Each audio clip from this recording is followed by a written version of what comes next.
Eu declaro aberta a 31ª sessão da Terceira Câmara Criminal e indago aos senhores desembargadores se possuem algum registro em relação à sessão anterior. Da minha parte, aprovada, senhor presidente. Se não há nenhum registro, declaro aprovada a ata da sessão anterior e, seguindo a tradição da Câmara, em respeito aos senhores advogados que aqui chegaram em primeiro lugar, eu chamo a julgamento a apelação criminal número 085 9998, dígito 38, 2022, em que figura como apelante Leandro Honorato Cerejo Lopes, a advogada doutora Olívia Castro Santos e apelado Estado do Ministério Público Estadual. Processo de minha relatoria, em que faço rapidamente o relatório para assim depois, em seguida, passar a palavra à ilustre advogada.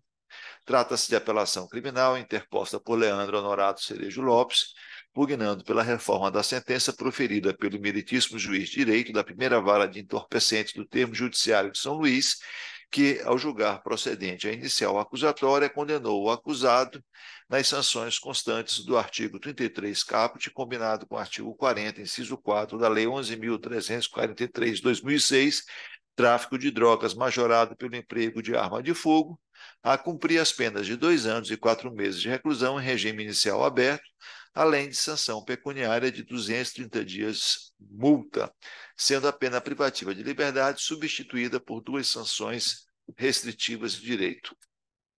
Da sentença condenatória, o réu interpôs recurso de apelação, cujas razões constam no ID 278-47743, em que aborda as seguintes teses. 1.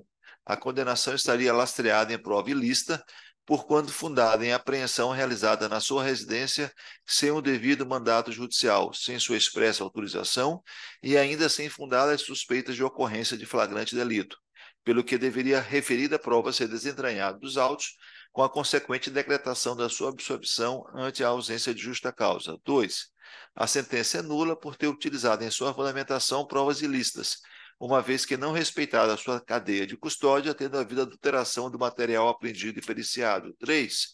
As provas dos autos não são suficientes para demonstrar sua autoria delitiva, aplicando-se ao caso o princípio indúbio pro réu. E 4. Os bens apreendidos, um Chevrolet Onix e um aparelho celular Samsung Galaxy, devem ser restituídos uma vez que demonstrado serem de procedência lícita e não terem relação com o crime em análise. Contra razões ofertadas pelo Ministério Público, nas quais assinalou está demonstrada a autoria do réu quanto ao crime de tráfico de drogas. Em relação aos bens, ao pedido de restituição de bens apreendidos, afirmou que não restou demonstrado pela recorrente as suas procedências lícitas, pelo que requeriu desprovimento do presente recurso. Com vistas dos autos, a Procuradoria-Geral de Justiça, na pessoa da doutora Regina Maria da Costa Leite, manifestou-se pelo conhecimento e desprovimento do recurso. É o breve relatório. Eu indago ao doutor Samuel, que figura como revisor, se há algum registro a este relatório. Se o senhor confirma de acordo, então concedo a palavra à doutora Olívia Castro Santos, pelo prazo de até 15 minutos, para que Vossa Senhoria possa apresentar suas razões, solicitando ainda que antes o senhor decline o seu nome e a sua AB para fins de registro. Muito obrigado. Olívia Castro Santos, OAB Maranhão, número 8909. Excelentíssimo senhor desembargador presidente, hoje relator, doutor Gervásio Protásio, desembargador revisor, doutor Samuel, desembargador Bonfim, nobre representante da Procuradoria de Justiça do Estado do Maranhão, serventuários da Justiça e estudantes de Direito que aqui fazem presente a essa sessão. Venho representar aqui e sustentar a apelação do Leandro Honorato Cerejo Lopes, em face de decisão proferida pela primeira vara de entorpecentes da capital. Só fazendo alguns adendos ao relatório lido pelo desembargador Gervásio, do que versa, uma apelação, o Leandro Honorato foi denunciado pelos crimes capitulados no artigo 33 caput, cumulado com o artigo 40, inciso 4 da Lei 11.343/06. O que consta que, No dia 19 de outubro do ano de 2022, o Leandro estava saindo de casa quando foi abordado por uma equipe de policiais civis da capital em veículo descaracterizado.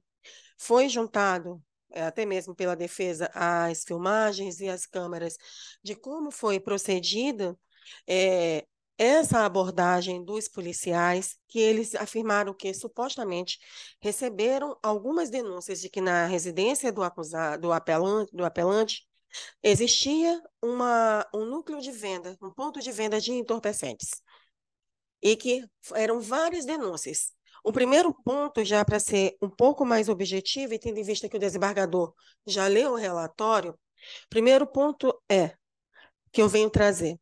Em uns depoimentos na audiência de instrução e julgamento, ao ser questionado o policial militar, o policial civil, o porquê dele ter recebido essas denúncias anônimas e ter sido de uma maneira reiterada, o porquê dele não ter questionado o delegado e o delegado de Polícia Civil ter representado pela busca e apreensão no imóvel. Segundo ponto que é de importante relatar é como foi feito esse procedimento do desenhar da própria cadeia de custódia, de como foi feita a abordagem policial, de como foi feita a vistoria no veículo, no caso do irmão do Leandro, que o veículo não pertence ao Leandro, o veículo pertence ao policial militar, que é o irmão do Leandro Honorato, que ele comprou, trouxemos a documentação toda, isso a gente vai estar adiante da minha sustentação. Falar sobre a documentação, falar sobre o pertencimento do veículo. Mas, nesse instante, a abordagem que foi feita do Leandro pelos policiais civis, eles pararam o Leandro, ele saiu de casa, como demonstram os vídeos que estão juntados no ID. Quando ele saiu, ele foi abordado pelos policiais civis, e nessa abordagem dos policiais civis, quando foi abordado, obrigado, desembargador, quando foi abordado pelos policiais civis, ele desceu do carro. Eu não sei se os senhores tiveram a oportunidade de observar as filmagens. Nas filmagens, ele não demonstrou, que no ID que nós juntamos, não demonstrou reação. Ele abriu, saiu do carro. Aí, quando essa abordagem, ele já foi algemado. Quando foi algemado, os policiais já foram diretamente para a casa do Leandro. E nas filmagens não dá para observar que os policiais tiraram esse suposto entorpecente do bolso do Leandro. Tanto que a câmera está bem em frente, dá para observar de uma maneira bem clara no veículo. Os policiais abordaram, algemaram o Leandro e, em ato contínuo, eles foram para a residência do Leandro, que foi onde encontraram esse suposto entorpecente e essa suposta arma. O que cabe observar também é que nós temos que respeitar o procedimento de cadeia de custódia, respeitar também se há essa suposta reiteradas denúncias, o porquê dos policiais civis não terem informado o delegado de polícia civil a quem eles trabalhavam. Porque eu creio que nenhum delegado de polícia ia proceder de uma maneira irregular em não solicitar um mandado de busca e apreensão, principalmente se tratar de denúncias reiteradas. O delegado ele não iria, em hipótese nenhuma, pelo menos assim eu creio, em fazer um procedimento irregular, não respeitando cadeia de custódia, não respeitando o nosso próprio Código de Processo Penal. Por isso que eu venho trazer, e que nós trouxemos na nossa apelação, no que tange à ilicitude de como essas provas elas foram apuradas. Ou seja, houve um abuso da Polícia Civil ao realizar essa busca no domicílio, tanto quanto na busca no veículo. O segundo ponto que nós trazemos, no que tange a isso, até mesmo para corroborar, são os próprios depoimentos do desembargador Gervásio, desembargador Bonfim, desembargador Samuel. São os próprios depoimentos testemunhais dos próprios policiais civis dentro da audiência de instrução e julgamento. Se os 3 policiais, eles estavam em sintonia na mesma operação e eles sabiam e estavam e presenciaram, porque os depoimentos dos mesmos, eles foram contraditórios. Há de se levar em consideração também, e eu tenho certeza que vocês vão dizer assim, doutora Olívia, mas nessas operações, são várias operações que acontecem na cidade de São Luís, que acontecem no Maranhão. Não há como um policial civil dizer que nessa operação ele vai lembrar de todos os detalhes. Mas, como podemos observar na audiência de instrução e julgamento, e até mesmo na degravação que nós trouxemos dentro da apelação, eles foram contraditórios em suas falas. Se a gente observar, principalmente na fala do Siddhartha Gautama Fonseca Soares, que é o policial civil, o que ele fala? Que se encontrava no local dos fatos, presenciando o momento da chegada da polícia. O Siddhartha não é o policial, ele é o vizinho. Ó. O vizinho ele falou o seguinte, que ele presenciou a chegada da polícia e a abordagem do réu, e que viu o Leandro com o carro já parado, e quando chegou um carro com vários homens, a princípio não sabia que era a polícia, que desceram do carro armados dizendo perdeu, perdeu, chamando o nome de uma outra pessoa que não se recorda qual era, mas que não seria o Leandro. Tirando o Leandro do carro, que saiu com os braços para cima, botaram ele na parede, depois pegaram ele, botaram a mão para trás e algemaram ele, e saíram empurrando ele no sentido da casa, e que não teria visto se fizeram revista nele. Isso é uma testemunha que verificou o procedimento no policial. O depoimento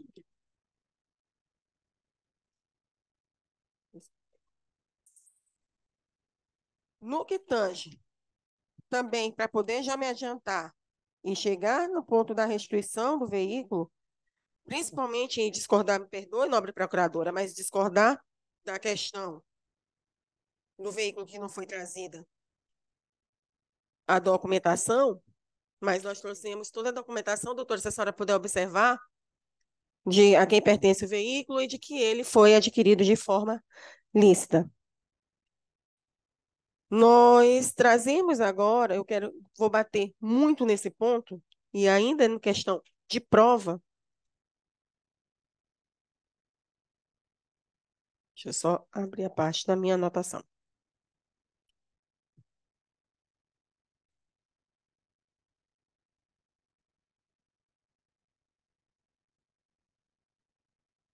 A testemunha do Gessé Macedo Mauro e do Tiago Souza, que são os dois policiais. O que o Gessé lhe falava? Perguntado em que momento foi feita a ordem de prisão do réu, o policial civil Gessé Marcelo, ele disse assim, respondeu que no veículo foi feita apenas a abordagem, que foi encontrado drogas com ele, foi perguntado se ele tinha mais droga em casa, quando o réu respondeu, você vai ver lá. Recorda que dentro do veículo nada foi encontrado com o réu. Esse foi o testemunho do Gessé Marcelo, que é o policial civil. A testemunha Tiago de Souza Costa, que também é policial civil, ele falou o seguinte, ó, a primeira abordagem dele foi feita no veículo. Não recordou se foi encontrado algo no veículo. Já tinha droga que foi encontrada com ele, tinha informação de que dentro da casa havia muito mais droga, e a fala dele, vamos lá que vocês vão ver. Todas as testemunhas, as oculares dos fatos que nós juntamos, as questões das vizinhas, em nenhum momento eles viram essa abordagem do Leandro. E dentro da casa, não teve como filmar, porque dentro da residência não tinha. A câmera é apenas para rua. Então, no que tange a esse pedido do Leandro, a defesa dele requer que seja declarada nula toda essa persecução penal imposta ao reconhecendo a ilicitude das provas, como foram obtidas até mesmo por quebra da própria cadeia de custódia e do procedimento abusivo dos policiais civis no que tange a invasão de domicílio e abuso de autoridade, e, por consequência, extinção e punibilidade e absolvição do recorrente. Ou, se assim, Vossas Excelências entenderem, a substituição, que é a determinação de apenas uma pena restritiva de direitos, que é, no caso, no dispositivo final da sentença de base, no qual o juiz determina a substituição da pena privativa de liberdade por duas restritivas de direito, ao invés de duas, apenas uma restritiva. No que tange ao veículo, o irmão do Leandro, ele adquiriu o veículo. O Leandro, ele estava com o veículo do irmão. O veículo pertence ao Cássio, que é policial militar, do 8º Batalhão de Polícia Militar aqui do estado do Maranhão, da capital, no qual tinha comprado esse veículo, ainda não passou por seu nome, porque o veículo está apreendido, então não tem como fazer essa transferência. E no que tange essa restituição desse veículo Chevrolet Onix, ele tem uma documentação que nós juntamos, nobre procuradora, a documentação do veículo, a ata, que é o termo do cartório, da procuração da dona do veículo para o próprio Cássio, que é o policial militar que comprou. Nós juntamos também, desembargador, os comprovantes de pagamento, que foram feitos pela conta do Cássio, pagando o veículo, que hoje já está quitado, falta só fazer a transferência. E no que tange ao celular Galaxy S22, traseira curvinho roxa, capa transparente, que pertence ao Leandro Honorato, que foi comprado por ele também de maneira lícita, que seja o mesmo restituído conforme os termos do artigo 119 e 120 do CPP. É o que pede essa nobre defesa aos nobres desembargadores e à nobre procuradora. No que tange a nobre procuradora, que reanalise o seu parecer e os nossos desembargadores que acolhem esse pedido dessa defesa. Obrigada. Agradeço a doutora Olívia e indago a procuradora, doutora Regina, se mantém o seu parecer, se quer fazer algum acréscimo. A senhora está com a palavra. Eu quero cumprimentar o senhor presidente da Terceira Câmara Criminal, senhores desembargadores, senhora advogada, senhores servidores do TJ, senhores assessores da 8ª Procuradoria de Justiça Criminal, estagiários e demais advogados aqui presentes. Eu não vou ler, senhora advogada, meu parecer todo, eu vou resumir. Inicialmente destaca que, não obstante ter sido juntada a propriedade do bem apreendido em ID número 910-52-268, página 1, conforme procuração pública do direito de posse do veículo em nome de Cássio Bruno Cerejo Lopes, não obstante o mesmo alegar pertencia a Marquileide Antônia Santos Cruz Silva, no entanto, nos termos da denúncia oferecida em desfavor de Leandro Honorato Cerejo Lopes, aponta que o veículo em que pese está na titularidade de terceiro era usado pelo acusado com regularidade, o que indica que o bem tinha gozo e utilização direta e habitual pelo acusado, bem como foram utilizado como instrumento do crime, conforme se constata em verbos. Ademais, destaca esta Procuradoria de Justiça Criminal que a perda dos instrumentos e produtos do crime em favor da União é efeito automático de sentença penal condenatória nos termos do artigo 91, inciso 12, a linha B do Código Penal, dependendo de sua decretação da comprovação de que o bem apreendido é habitualmente utilizado para a prática da atividade ilícita, o que restou evidenciado na espécie, sendo irrelevante ser o mesmo de propriedade do condenado ou de terceiro. Assim, os elementos dos autos indicam a utilização dos bens apreendidos com o comércio de drogas, levando-se ainda em consideração a circunstância da prisão de Leandro Honorato Cerejo Lopes. Dessa forma, reputa inviável a restituição pretendida, devendo ser mantido o perdimento dos produtos, bens e valores apreendidos, sequestrados e declarados indisponíveis em favor da União, nos termos do artigo 63 da Lei 11.343/2006. Aí tem aqui a jurisprudência. Vou encerrar. Ademais, quanto à alegação de que os referidos bens foram adquiridos de forma lícita, reputa que Leandro Honorato Cerejo Lopes não apresentou quaisquer provas que pudesse corroborar com tal argumento, sendo que a prova da alegação incumbirá a quem a fizer nos termos do artigo 156 do Código de Processo Penal. Manifesta essa Procuradoria de Justiça Criminal pela rejeição da preliminar suscitada e, no mérito, pelo conhecimento e desprovimento do recurso subexame, com a consequente manutenção da condenação de Leandro Honorato Cerejo Lopes à pena definitiva de 2 anos e 4 meses de reclusão, em regime inicialmente aberto, além do pagamento de 233 dias multa pela prática do crime descrito no artigo 33, caput da Lei 11.343/2006, bem como que seja mantido o perdimento dos bens supracitados no termo do artigo 91, inciso 2, a linha B do Código Penal e artigo 63 da Lei 11.343/2006. Mantenho o parecer, que é da minha autoria, Regina Maria da Costa Leite. Agradeço, doutora Regina. Eu, antes de iniciar a leitura do meu voto e fazer as considerações, eu queria parabenizar a senhora advogada pela sustentação oral, sempre muito técnica, sempre muito combativa, e é disso que se espera dos senhores advogados, que quando sobem à tribuna, doutor Samuel, façam uma defesa técnica e não uma defesa pirotécnica, né? Então, parabéns, doutora. Presente os pressupostos de admissibilidade, o apelo merece ser conhecido. Conforme relatado, o apelante Leandro Honorato Cerejo Lopes fora condenado a cumprir pena de 2 anos e 4 meses de reclusão, em regime inicial aberto, a qual foi substituída por 2 sanções restritivas de direito, além da sanção pecuniária de 230 dias multa, ante a prática reconhecida pelo juiz da primeira vara de entorpecentes, da prática do crime previsto no artigo 33 caput, combinado com o artigo 40, inciso 4, da Lei 11.343/2006, tráfico de drogas majorado pelo emprego de arma de fogo. Segundo consta dos autos, no dia 19 de outubro de 2022, por volta das 11 horas, na Rua 12, Unidade 105, bairro Cidade Operária, nesta capital, policiais civis realizavam campana próxima à residência do réu. Então, isso aqui é o primeiro aspecto a ser considerado. Havia uma campana dos policiais civis, objetivando apurar a suposta prática do crime de tráfico de drogas pelo acusado, cujo conhecimento se deu pelo serviço de inteligência da polícia através de denúncia anônima. Então, o serviço de inteligência havia apurado este fato.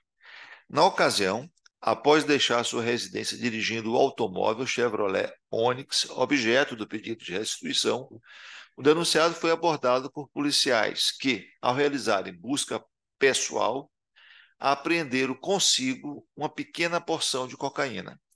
Ato contínuo, os agentes da Polícia Civil procederam à busca na residência do réu, local onde apreenderam os seguintes objetos: 12 invólucros pequenos de cocaína, 2 invólucros médios de cocaína, 2 invólucros de maconha, uma balança de precisão, um rolo de papel alumínio, um rolo de plástico transparente, uma pistola .40, 62 munições intactas. Fiz questão de relacionar tudo que foi apreendido lá.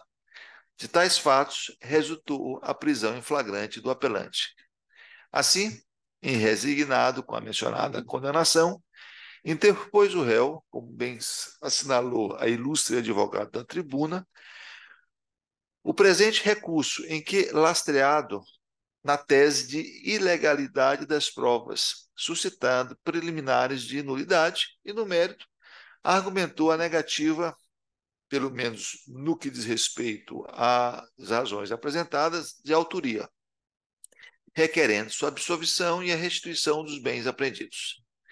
No que diz respeito à preliminar de nulidade decorrente da suposta ilegalidade da busca domiciliar realizada na residência do réu, sabe-se efetivamente que o artigo 5º, inciso 11 da Constituição Federal de 88, assegura a inviolabilidade do domicílio, excepcionando tal garantia somente na hipótese de flagrante delito ou desastre para prestar socorro, ou durante o dia para cumprimento de determinação judicial. A respeito do tema, demarcando parâmetros para a proteção do referido direito fundamental, o Supremo Tribunal Federal fixou tese com repercussão geral no sentido de que a entrada forçada em domicílio sem mandado só é lícita, mesmo em período noturno, quando amparado em fundadas razões, devidamente justificadas a posteriori, que indique que dentro da casa ocorre situação de flagrante delito, No caso em exame, conforme já pontuado, restou demonstrada que a decisão dos policiais civis de realizar a busca na residência do recorrente decorreu da observância de elementos concretos de que no local ocorria situação de flagrante delito, consubstanciada nas informações de que o réu possuía em depósito e comercializava drogas. Tanto é assim que a operação realizada decorreu da típica atividade investigativa da Polícia Civil, cujos agentes realizavam campana ao lado da residência do recorrente, com o fim específico de apurar a traficância no local. Nesse contexto, foi realizada a busca na pessoa do réu, logo após ele deixar sua residência, ocasião em que foi confirmada a informação e apreendida uma porção de cocaína, fato que, em seguida, ensejou a busca domiciliar e a consequente apreensão de mais drogas e armamentos. Reitere-se, a busca pessoal, e aqui é preciso que se diga, seguida de busca domiciliar, que resultou na apreensão de drogas e armas de fogo, 69 cápsulas não deflagradas. Não foi realizada em atividade ostensiva da Polícia Militar. Aqui esse detalhe é muito importante para que se tenha essa compreensão. Uma coisa são aquelas revistas aleatórias que são feitas pela Polícia Militar, conhecida aí pelo nome vulgar de baculejo, né? Outras são aquelas buscas, e no caso aqui específico, foi fruto de uma investigação recebida a partir de uma denúncia pelo setor de inteligência da polícia, que realizou campana, fez uma primeira abordagem do próprio recorrente, foi encontrada com ele, na saída de sua casa, uma porção de cocaína. Em seguida, foi feita a busca domiciliar e encontrado todo esse material. O Superior Tribunal de Justiça, por meio de sua corte especial, adotou o entendimento acima afirmado, ou seja, quando se trata de uma busca fruto de uma investigação, não haveria, diferente do que aquela busca randômica, aleatória, não haveria ilegalidade. Isso está assentado no agravo regimental, no recurso especial do recurso em habeas corpus 116.792 do relator ministro Jorge Mussi, julgado pela Corte Especial na data de 13 de outubro de 2020. Importa ressaltar, como bem pontuado pelo magistrado sentenciante, que a abordagem policial, seguida das buscas pessoal e domiciliar, respeitaram os procedimentos padrões da medida, sendo realizada sem qualquer tipo de violência por parte dos policiais, conforme se observa dos vídeos de sistemas de segurança apresentadas pelo próprio recorrente, afastando-se assim a tese da ilicitude das provas. Nesse sentido, eu rejeito a preliminar de nulidade decorrente da suposta ilegalidade da busca domiciliar realizada na residência do réu e indago aos senhores desembargadores como votam no que diz respeito a esta preliminar. Desembargador Samuel, o senhor na qualidade de... Eu acompanho inclusive as ponderações feitas já inicialmente, na íntegra, desembargador Gervásio. Eu me acompanho, Vossa Excelência.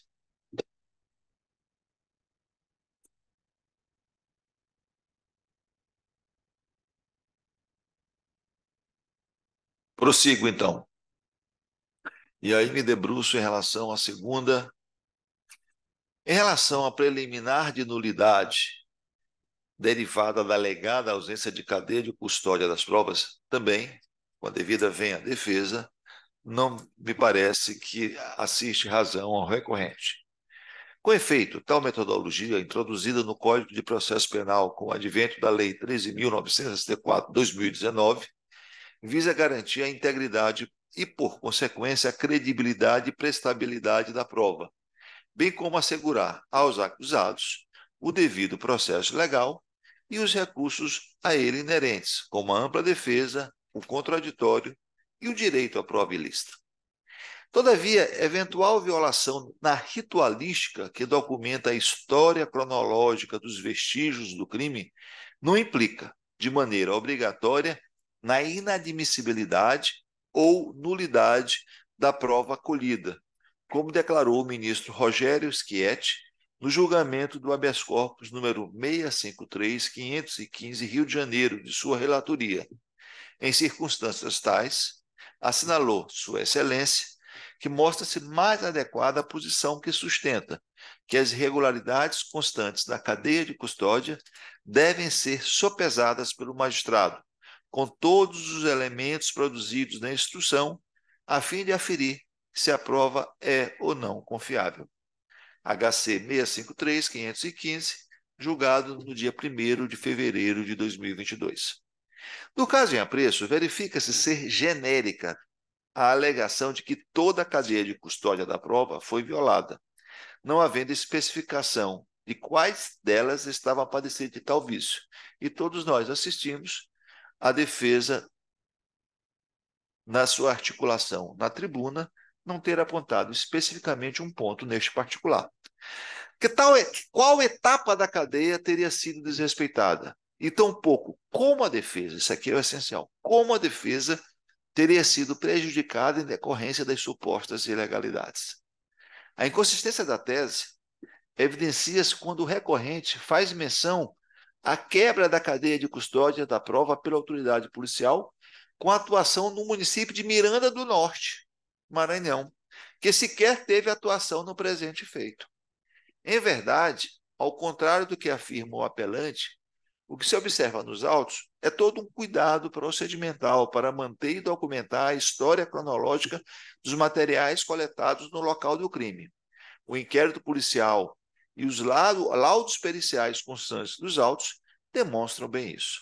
Nesse sentido, rejeito a preliminar também de nulidade decorrente da suposta ausência de cadeia de custódia das provas e indago aos meus pares como voto. Como vota desembargador. Acompanho, Vossa Excelência. Bem, rejeitadas preliminares, passa-se a análise da questão de fundo do presente recurso. Com efeito, observa-se que a materialidade do crime de tráfico de drogas está devidamente comprovada, por meio do auto de apresentação e apreensão, do laudo de exame preliminar, da imagem fotográfica e do laudo pericial criminal, o qual ratifica que as substâncias entorpecentes apreendidas tratam-se de 75 gramas e 500 miligramas de cocaína na forma de sal, divididos em 2 pacotes médios, 2 gramas e 261 miligramas de cocaína na forma de sal, dividido em 13 pacotes pequenos, e 3 gramas e 225 miligramas de maconha, dividido em 2 pacotes pequenos. Por sua vez, a existência da arma de fogo e sua eficiência estão demonstrados por meio do auto de apresentação e apreensão, da imagem fotográfica e dos laudos periciais, que atestam a eficiência da pistola marca Taurus, calibre .40, bem como das munições apreendidas, 43 unidades da calibre .40 e 19 unidades calibre 38. De igual modo, verifica-se a existência de elementos nos autos a confirmar a autoria delitiva do réu, Leandro Honorato Cerejo Lopes, quanto ao crime de tráfico de drogas majorado pelo uso de arma de fogo, especialmente pelos depoimentos das testemunhas Gessé Mauro Araújo Rocha e Tiago de Souza Costa, policiais civis que participaram da operação que resultou na prisão em flagrante do réu.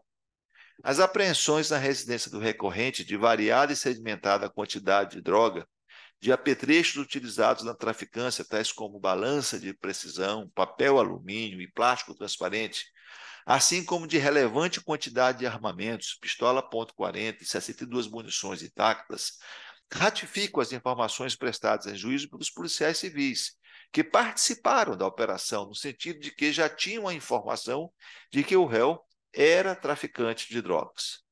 As testemunhas arroladas pela defesa, Siddhartha Gautama Fonseca Soares e Joseane de Jesus Bastos Ferreira, por sua vez, apenas informam que presenciaram a operação policial em análise, sem afastar, contudo, a autoria delitiva do acusado. Observa-se, portanto, que os elementos de informação constantes do inquérito policial e as provas produzidas durante a fase judicial já são suficientes para sustentar a imputação de que o réu, Leandro Honorato Cerejo Lopes, praticou o crime descrito na denúncia. No que diz respeito à dosimetria da pena, observa-se que o cálculo penal foi realizado em todas as suas fases de maneira mais favorável ao réu, o que resultou, inclusive, na substituição da pena privativa de liberdade por restritivas de direito. Nesse sentido, com a devida venha, não há alterações a serem feitas. Por fim, em relação ao pedido de restituição dos bens apreendidos, observa-se que o veículo Chevrolet Onix não é de propriedade do réu, conforme o documento de D 27, 84, 77 e 37, pelo que ausente a sua legitimidade para a formulação de tal pleito. Deverá fazê-lo pelo procedimento adequado a quem lhe couber legitimidade para fazer. Quanto ao aparelho celular da marca Samsung, pelo que se tem nos autos, não é possível se concluir que a nota fiscal em nome do recorrente refere-se ao bem apreendido, uma vez que, em relação a este, não há especificação no auto de apresentação de D 26, 86, 70, 95, página 11. Em verdade, os dados contidos nos referidos documentos referentes à cor do celular divergem. Está lá. Ressalte-se que o entendimento alcançado na sentença está em consonância com os artigos 61 e 63, inciso 1 e parágrafo 1º da Lei 11.343, 2006. Ademais, e aqui é o ponto, o Código de Processo Penal prevê procedimento para restituição de bens cuja origem e propriedade seja duvidosa. Artigo 120, parágrafo 1º. Não sendo esta instância recursal a adequada para a discussão inédita da matéria, ou seja, essa matéria não foi tratada lá. Então, há que se fazer o pedido junto ao primeiro grau no que diz respeito à restituição dos bens. Se a senhora me permite, deixe-me eu terminar o meu voto. Ante todo exposto e de acordo com o parecer da douta Procuradoria-Geral de Justiça, conheço do recurso para negar-lhe provimento, mantendo-se a sentença em todos os seus termos. É como voto. A senhora quer fazer alguma consideração de fato? Fato sim, só no que tange a restituição, o aparelho celular, a nota, a cor, tanto é que na nota eles colocam vinho e roxo, eles, da nota da Samsung, é o S22 Ultra. Agradeço a senhora. É só porque a nota lá está guardada do Leandro Honorato. E no que tange ao veículo, foi feito um pedido, rapidinho, doutor, foi feito pedido de restituição na base e teve uma decisão na própria sentença que o magistrado ele mencionou, por isso que nós fizemos pedido de restituição aqui na corte. Perfeito, doutor. Agradeço os seus esclarecimentos de fato e indago ao desembargador Samuel como voto. Vereador Gervásio, acompanho na íntegra o voto de Vossa Excelência, já ouvidas essas mais do que excelentes explicações em torno do fato ocorrido. Como voto ao desembargador Sebastião Bonfim. Senhor presidente, senhor desembargador Samuel, doutora Regina, inicialmente quero me associar a Vossa Excelência em relação à defesa técnica aqui relatada pela doutora Olívia e me parabenizando ela por isso. Mas não tenho nenhuma dúvida de acompanhar Vossa Excelência. E até porque também, se é farta a munição apreendida, não teve também de calibre 38, né? Teve de .40 e calibre 38. Tá? Então acompanho Vossa Excelência integralmente. Isso. A terceira Câmara Criminal, por unanimidade, de acordo com o parecer do Ministério Público, rejeitou as preliminares suscitadas e, no mérito, manteve integralmente a sentença nos termos em que se encontra lançada. Agradeço, doutora Olívia. Tá, o próximo processo, ainda pela ordem, nós vamos chamar à votação a apelação criminal número 000-240-91-2019, de sua relatoria, desembargador Sebastião Bonfim. O apelante, Ministério Público do Estado do Maranhão, e o apelado, Éder Rayan Pereira dos Santos Lopes. Eu pergunto, como o apelante é o Ministério Público, eu pergunto à doutora Regina se a senhora prefere se manifestar apenas no seu parecer.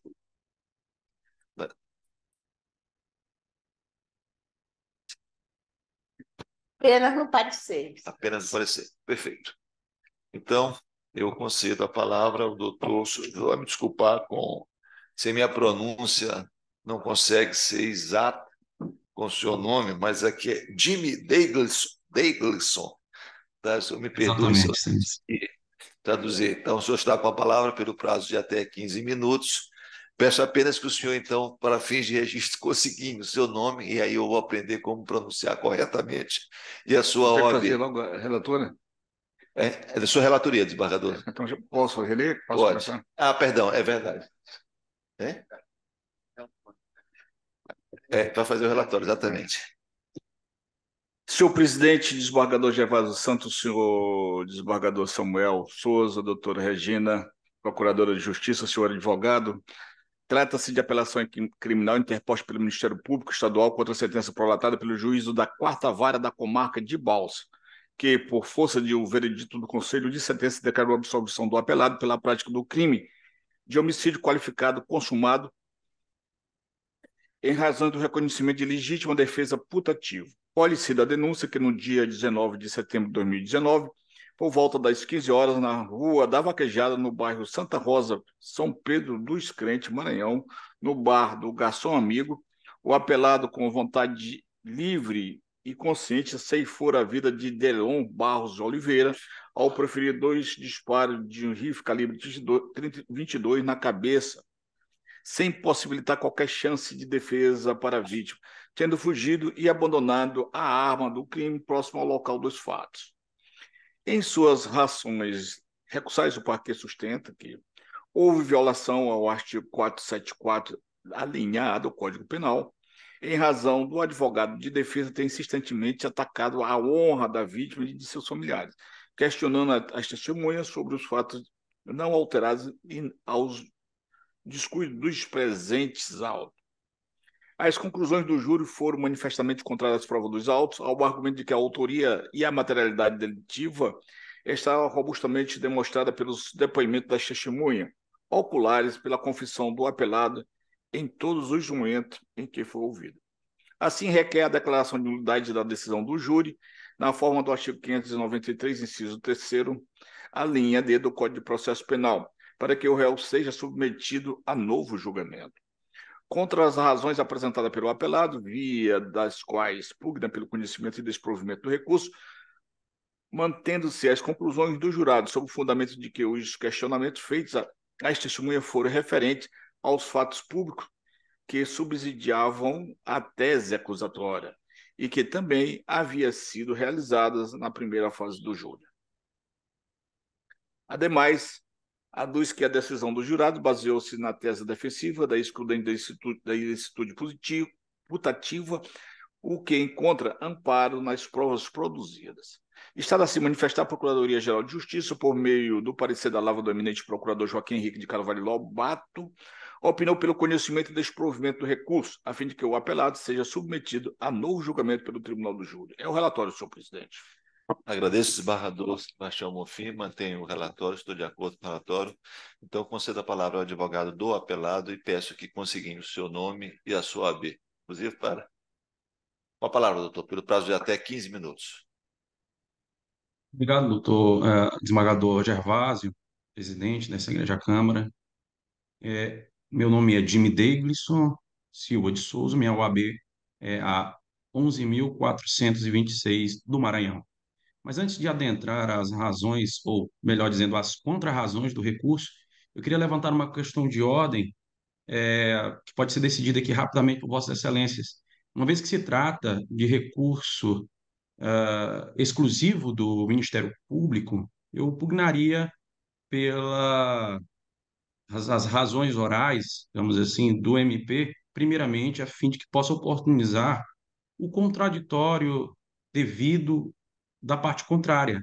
e me permitindo, assim, rebater os argumentos que forem lançados por ocasião da apelação exclusiva do MP. Se Vossas Excelências discordarem, tudo bem, mas eu queria levantar essa questão de ordem antes de abordar as minhas Doutor, próprias razões. doutor, vou passar a palavra ao relator, mas só lembrando de que quem apresentou as razões foi o Ministério Público do primeiro grau. Sim, sim. No âmbito do segundo grau, a manifestação da Procuradoria é em sede de parecer. É evidentemente que poderia o Ministério Público de segundo grau, se eventualmente entendesse, apresentar a sua sustentação oral às razões, mas ela sim declinou, tanto que eu indaguei. Mas eu passo a palavra, então, Senhor presidente, eu sou contra a questão de hoje levantada pelo ilustre causídico, até porque o Ministério Público segundo grau não é parte, ele só dá um parecer opinativo, e quem recorreu às razões como muito bem pontuou Vossa Excelência, as razões recursais foram feitas pelo Ministério Público de primeiro grau. Então, eu sou pelo indeferimento da questão de ordem. desembargador Samuel. Perfeito. E um detalhe, Vossa Excelência, até porque já se encontra lançado nos autos, conhece o conteúdo do parecer ministerial. Portanto, Exato. não há surpresas. O senhor pode continuar e o tempo continua correndo. Desembargadores dessa terceira Câmara, o recurso é muito simples e bem pontuado do Ministério Público.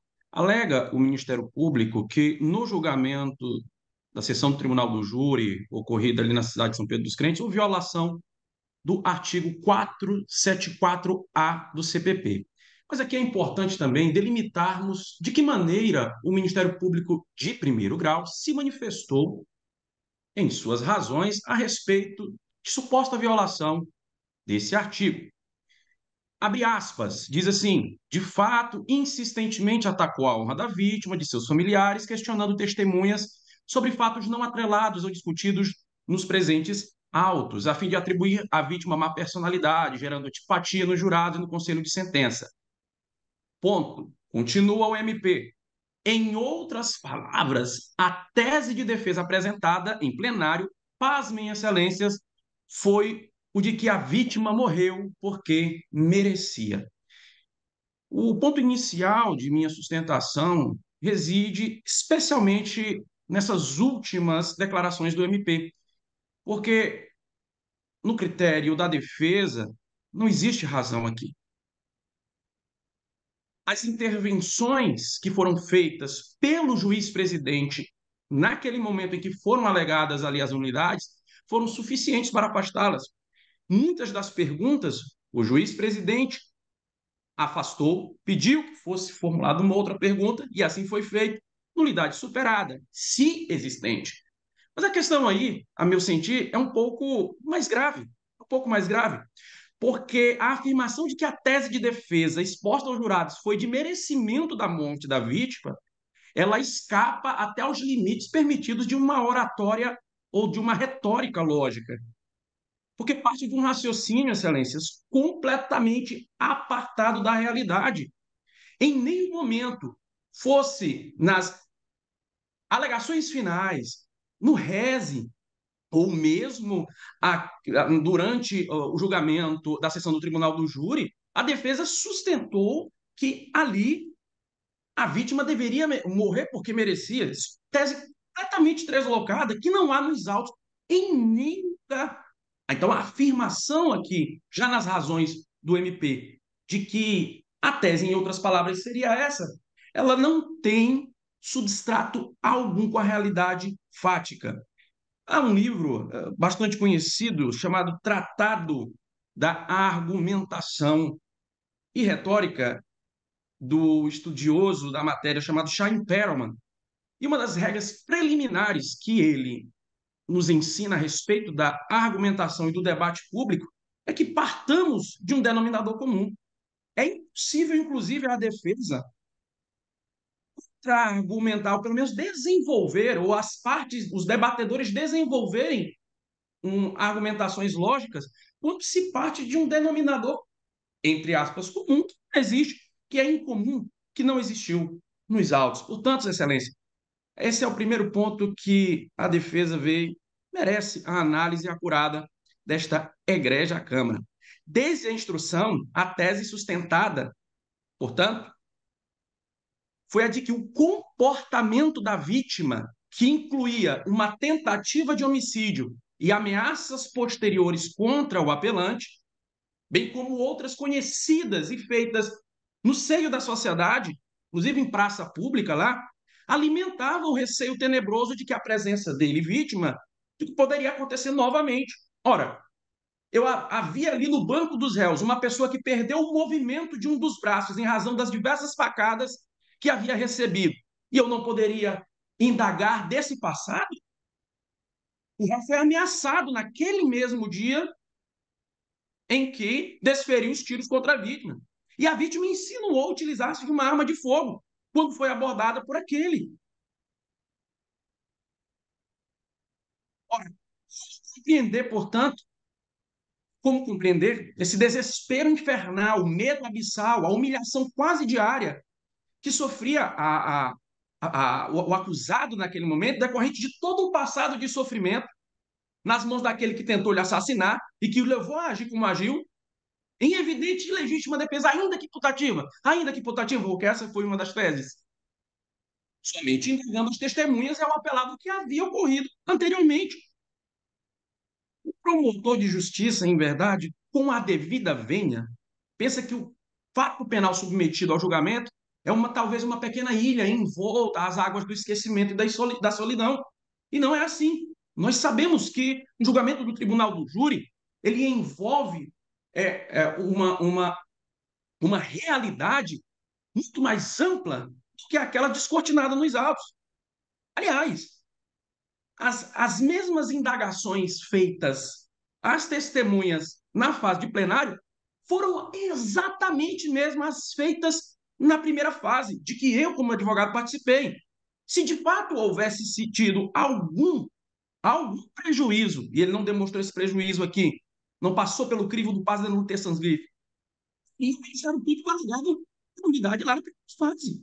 E não agora somente, quando já vencido no julgamento do Tribunal do Júri. Então, Excelências, é muito simples. Se formos aplicar esse artigo de maneira cega,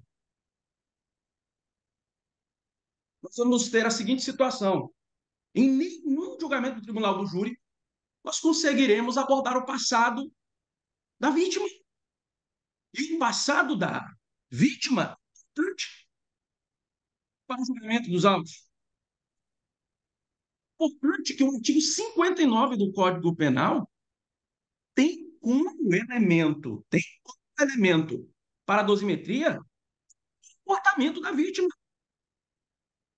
Então, eu tenho um fato público e notório de que a vítima, por exemplo, sentou dentro de um freezer, prendendo uma pessoa dentro de um freezer, no meio da festa na praça da cidade, tentando sufocá-la, fato esse conhecido por todas as testemunhas, e eu não sou, e a mim não é permitido abordar um fato como esse?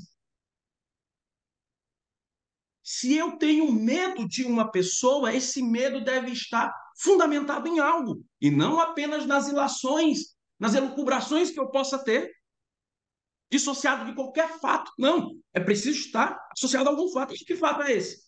Ora, a vítima tentou matar, ameaçar, e não matou, porque uma das testemunhas, inclusive, tirou ele de cima do acusado na oportunidade, porque ele, senão, teria conseguido seu intento.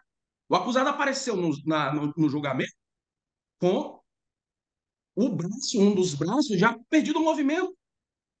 Eu não posso indagar sobre isso. E aqui também, sendo um escrutínio melhor do 474A, diz assim, o artigo: por isso são vedadas as referências às circunstâncias ou pontos irrelevantes para o deslinde da causa concernente à vida privada da pessoa ofendida ou da testemunha. É assim que diz o professor Nutt, comentando o artigo 474. Eu citei essa doutrina. Então, primeiro, desafio do MP ser o argumento de que as perguntas eram irrelevantes. Elas não eram. Inclusive, quando foi perguntado pelo juízo de base qual a relevância da minha pergunta, uma vez que o juiz de base não tinha participado da instrução de primeiro grau, eu falei para ele, na oportunidade, citei, excelência, essas foram as mesmas perguntas e tem a ver com a tese que será desenvolvida aqui em plenário, que é a mesma tese desenvolvida nas alegações finais, no RESE, etc. Então, a relevância está posta. Foram fatos relacionados à vida privada, ameaças públicas, uma tentativa de assassinato pública.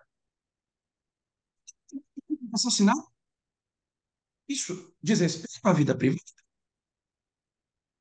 As perguntas feitas não eram irrelevantes, tampouco eram relacionadas à vida privada. E há um detalhe que isso está agora de conhecimento do CNMP, esse advogado que agora sustenta aqui nessa apelação foi xingado.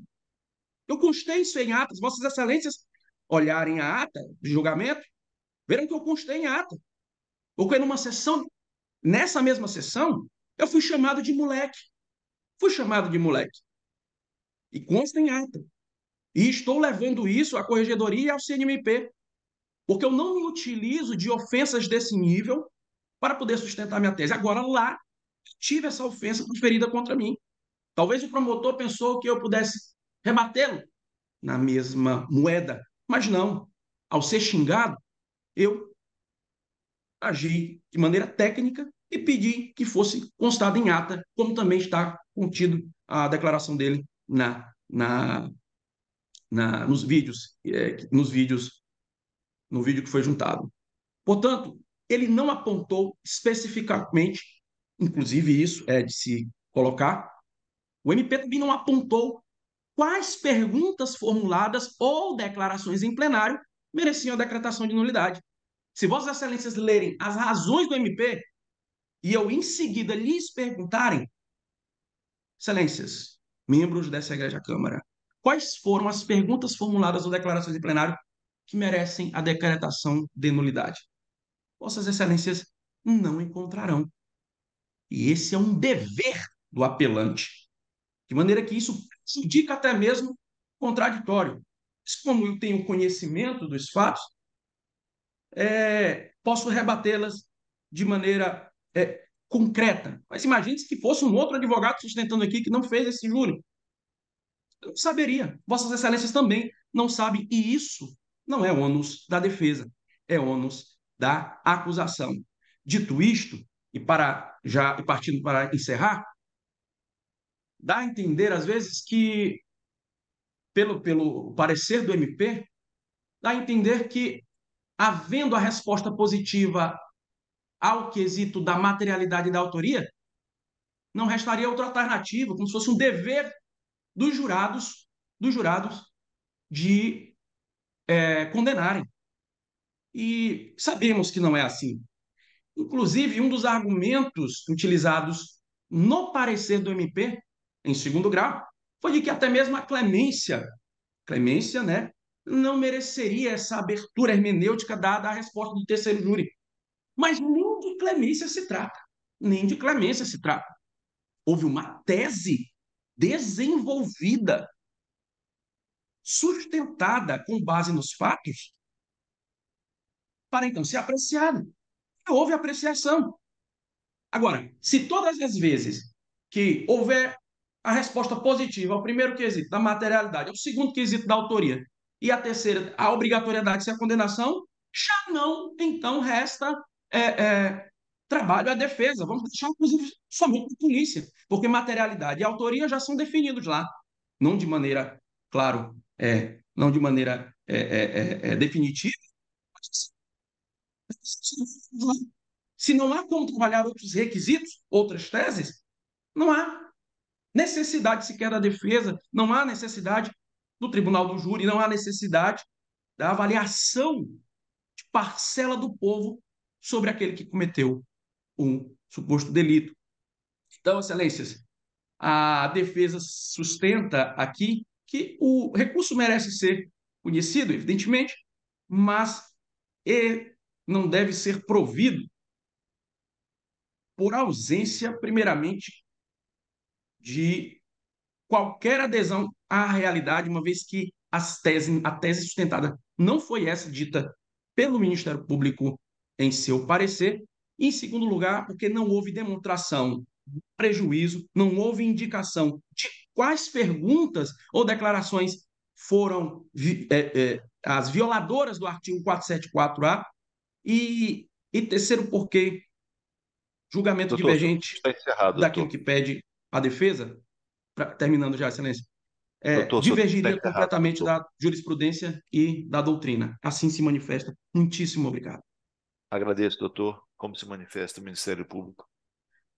Senhor presidente, senhores desembargadores, senhor advogado aqui presente, eu vou ler uma parte do parecer do Ministério Público, que não é da minha autoria, é do Procurador de Justiça, doutor Joaquim Henrique de Carvalho Lobato. Em total concordância com a manifestação pelo Ministério Público de primeiro grau, cabendo nesse cenário entender que na sessão do júri foi realizada no dia 20 de abril de 2024, nós estamos em 2023? 2023, perdão, corrigindo aqui o parecer do doutor Joaquim Henrique de Carvalho Lobato. Na cidade de São Pedro dos Crentes, Maranhão, a defesa do réu Éder Rayan Pereira dos Santos Lopes violou diversas vezes o artigo 474, a linha A, do Código de Processo Penal, conforme ficou constatado em ata na seção dos autos ID número 90.636.793. De fato, insistentemente atacou a honra da vítima e de seus familiares, questionando as testemunhas sobre fatos não atrelados aos discutidos nos presentes autos, a fim de atribuir à vítima má personalidade, gerando antipatia nos jurados que compunham o conselho de sentença, que, em razão disso, optaram pela absolvição. Tal prática, após a entrada em vigência da Lei nº 14.245/2021, é expressamente vedada pelo artigo 474, alinhado do Código de Processo Penal. De fato, em seus incisos 2º, supracitado artigo veda a utilização de linguagem, de informações ou material que ofenda a dignidade da vítima, especialmente em situações em que se busca atingi-la, expondo a situações que não se relacionam com o delito sob julgamento, onde o propósito é tão somente o de denegrir sua imagem perante o Conselho de Sentença. Nesse mesmo, a bandeira da plenitude da defesa pode servir de argumento para constranger a vítima. Sobre o assunto, reparemos o que diz o enunciado da resolução número 4034 da ONU, artigo 4º. As vítimas devem ser tratadas com compaixão e respeito pela sua dignidade. Têm direito ao acesso às instâncias judiciárias e a uma rápida reparação de prejuízo por si sofrido, de acordo com o disposto da legislação nacional.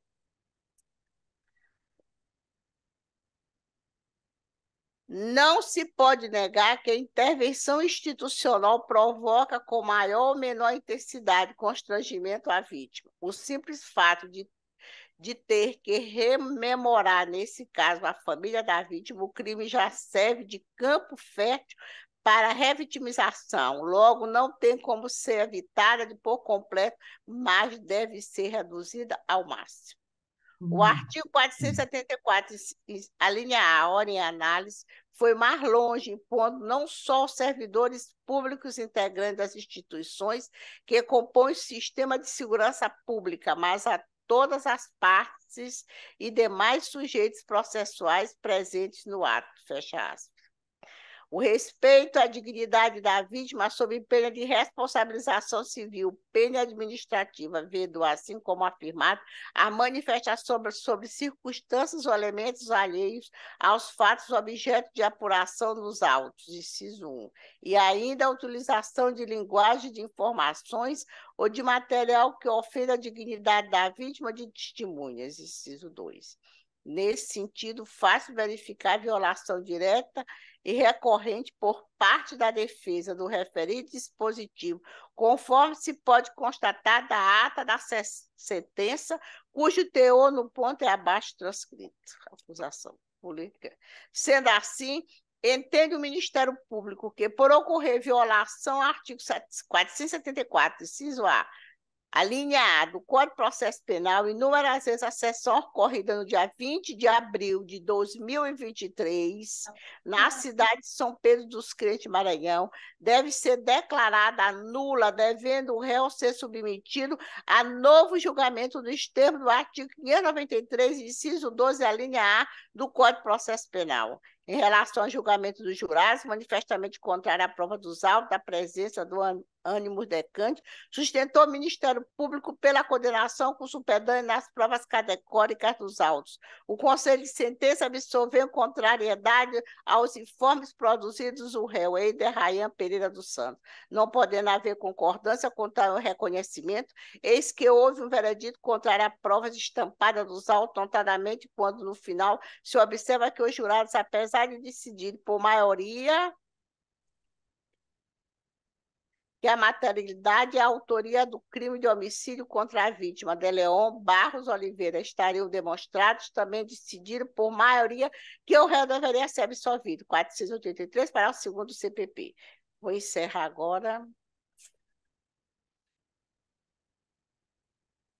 Ante o exposto, manifesta-se a Procuradoria de Justiça Criminal pelo conhecimento e provimento do presente recurso de apelação criminal, para que o réu seja submetido a um novo julgamento. Confirmo o parecer do Procurador de Justiça, doutor Joaquim Henrique de Carvalho Lobato. Agradeço, doutora Regina. Com a palavra do senhor desembargador Sebastião Bonfim. Obrigado, senhor presidente, desembargador Gervásio, desembargador Samuel, doutora Regina, senhor advogado. Presente os pressupostos necessários à admissibilidade recursal, conheço do recurso interposto e passo análise das questões que foram nele suscitadas. Consoante relatado, pleiteia-se a nulidade da decisão do juízo por meio de duas teses, quais seja a violação do artigo 474, a linha A, do Código de Processo Penal, em razão do advogado de defesa ter insistentemente atacado a honra da vítima e de seus familiares, questionando as testemunhas sobre os fatos não atrelados ao discutido no presentes autos. 2. Que é a conclusão do júri foram manifestamente contrária à prova dos autos, ao argumento de que a autoria e materialidade delitiva está robustamente demonstrada pelo depoimento das testemunhas oculares e pela confissão do apelado em todos os momentos em que foi ouvido. Bem analisados os argumentos deduzidos, concluo que a pretensão do recorrente não merece ser acolhida, conforme passarei a demonstrar. Quanto à violação do artigo 474, alinhado ao Código de Processo Penal. Inicialmente, alega o apelante que a defesa do réu violou o artigo 474, alinhado ao Código de Processo Penal, em razão do advogado de defesa ter insistentemente atacado a honra da vítima e de seus familiares, questionado as testemunhas sobre os fatos não atrelados aos discutidos nos presentes autos, a fim de atribuir à vítima má personalidade, gerando antipatia nos jurados que compõem o Conselho de Sentença, que, em razão disso, optaram pela absolvição. Com efeito, o artigo 474 do Código de Processo Penal incluído pela Lei 14.245 de 21, teve o intuito de coibir as inquirições feitas na fase policial ou judicial à vítima, de modo ríspido ou humilhante, para que seja resguardado a sua dignidade, mormente no campo sexual, assim dispõe. Durante a instrução em plenário, todas as partes e demais sujeitos processuais presentes ao ato deverão respeitar a dignidade da vítima, sob pena de responsabilização civil, penal, administrativa, cabendo ao juiz presidente garantir o cumprimento do disposto no artigo vedado. E aqui tem mais o inciso 1º e 2º. A aplicação da lei da referida norma, no entanto, pode ir de encontro à ampla defesa e à plenitude da defesa, vez que, ao avaliar o comportamento da pessoa ofendida, pode interessar a linha defensiva do acusado, o que deverá ser analisado e ponderado caso a caso, como bem pontuado pelo doutrinador Nutt. E aqui cito alguma doutrina do Guilherme de Souza Nutt, Código de Processo Penal, edição de 21, Rio de Janeiro, Forense, 22 páginas 289, 2897 e 898. Na presente hipótese, verifica que as perguntas realizadas pela defesa acerca do anterior comportamento da vítima eram pertinentes ao caso, diante da tese de legítima defesa putativa, a qual apenas se mostraria crível se confirmada a desavença entre as partes, como tentou demonstrar o patrão. Ademais, como é possível extrair da ata da sessão do júri ID 266-52783, algumas das perguntas realizadas pela defesa foram indeferidas pelo juiz presidente, diante da impugnação ministerial, enquanto que outras foram mantidas, ao fundamento de que se enquadrava entre as circunstâncias levantadas na tese defensiva. Desse modo, entendo que o magistrado singular assegurou o cumprimento dessa proteção à vítima, nos termos do artigo 474, a linha A, caput do Código de Processo Penal, apenas permitindo as manifestações acerca do fato que, apesar de serem relacionadas ao comportamento da pessoa ofendida, tiveram vínculo com a linha defensiva do acusado. Nesse sentido, decidiu a jurisprudência pátria, e aqui cito alguma jurisprudência nesse sentido. Eu vou pedir vênia para não ver. Ademais, não tendo o órgão ministerial demonstrado a utilização da linguagem inapropriada pelo advogado do réu, não há de que se falar em submissão do apelante a novo julgamento. Da decisão dos jurados manifestamente contrária à prova dos autos. Cabe, como se sabe, o tribunal do júri é conferida a prerrogativa constitucional do artigo 5º, inciso 38, de decidir consoante a íntima convicção de seus jurados, revestindo-se a soberania os veredictos que proferir nesse sentido. Isso não significa, entretanto, que suas conclusões são imutáveis e impassíveis de correção, até mesmo porque os jurados, como seres humanos que são, estão sujeitos a equívoco de todas as ordens. Destarte, ainda que exista certa divergência a respeito do assunto do tribunal, a de quem é dado a faculdade de, fundamentada e excepcionalmente, cassar a decisão popular recorrida quando verificar existir manifesta contrariedade entre ela e as provas colhidas nos autos, na forma do artigo 593, inciso 3º, a linha D do Código de Processo Penal, cuja redação, pela sua importância, passo a transcrever. E aqui transcrevo o artigo. Por seu turno, a decisão manifestamente contrária à prova dos autos é aquela que se encontra ampara nos elementos de prova neles produzidos, destinando inquestionável e flagrantemente de todos o acervo instrutório, e ensejando, por isso mesmo, as declarações de nulidade da sessão do júri, mediante que tem, por consequência, a sujeição do acusado em outro julgamento popular. Na precisa palavra do Guilherme, aqui sou o Guilherme Souza Nutti, mais algumas doutrinas nesse particular. É de observar, portanto, que ainda existe uma significativa diferença entre contrariedade da decisão em relação ao arcabouço probatório e a apreciação dos fatos segundo o juízo próprio de ponderação, sendo somente aquele considerado fundamento idôneo a desconstituir a força vinculante dos veredictos proferidos pelos jurados. Desse raciocínio decorre que, se no conjunto probatório puderam ser extraídas duas ou mais versões acerca do mesmo fato, entendendo os jurados que uma delas mais se aproxima à verdade, lhe é lícito decidir de acordo com suas convicções, dado a peculiaridade da estrutura e do funcionamento conferido ao Tribunal do Júri Popular. Esse é o entendimento do Superior Tribunal de Justiça, e aqui cito mais algumas jurisprudências nesse sentido. Aqui também mais doutrina nesse particular. Fixadas essas premissas, verifico que, na hipótese, ao contrário do que se alega na peça recursal, não existe contrariedade entre as conclusões do Conselho de Sentença e o contexto probatório produzido no feito. Realmente, do que se depreende dos autos, há duas versões acerca do crime em questão. A defesa que aduz que o réu agiu em legítima defesa putativa em razão de a vítima estar armada e que, por ter uma rixa anterior, acreditou veementemente que, naquele momento, seria alvejado, e a da acusação de que sustenta de que o delito ocorreu por recurso que tornou impossível a defesa da vítima, e que não restou demonstrado nos autos que o réu sobre excludente de ilicitude, visto ter ficado comprovado que a vítima estava armada.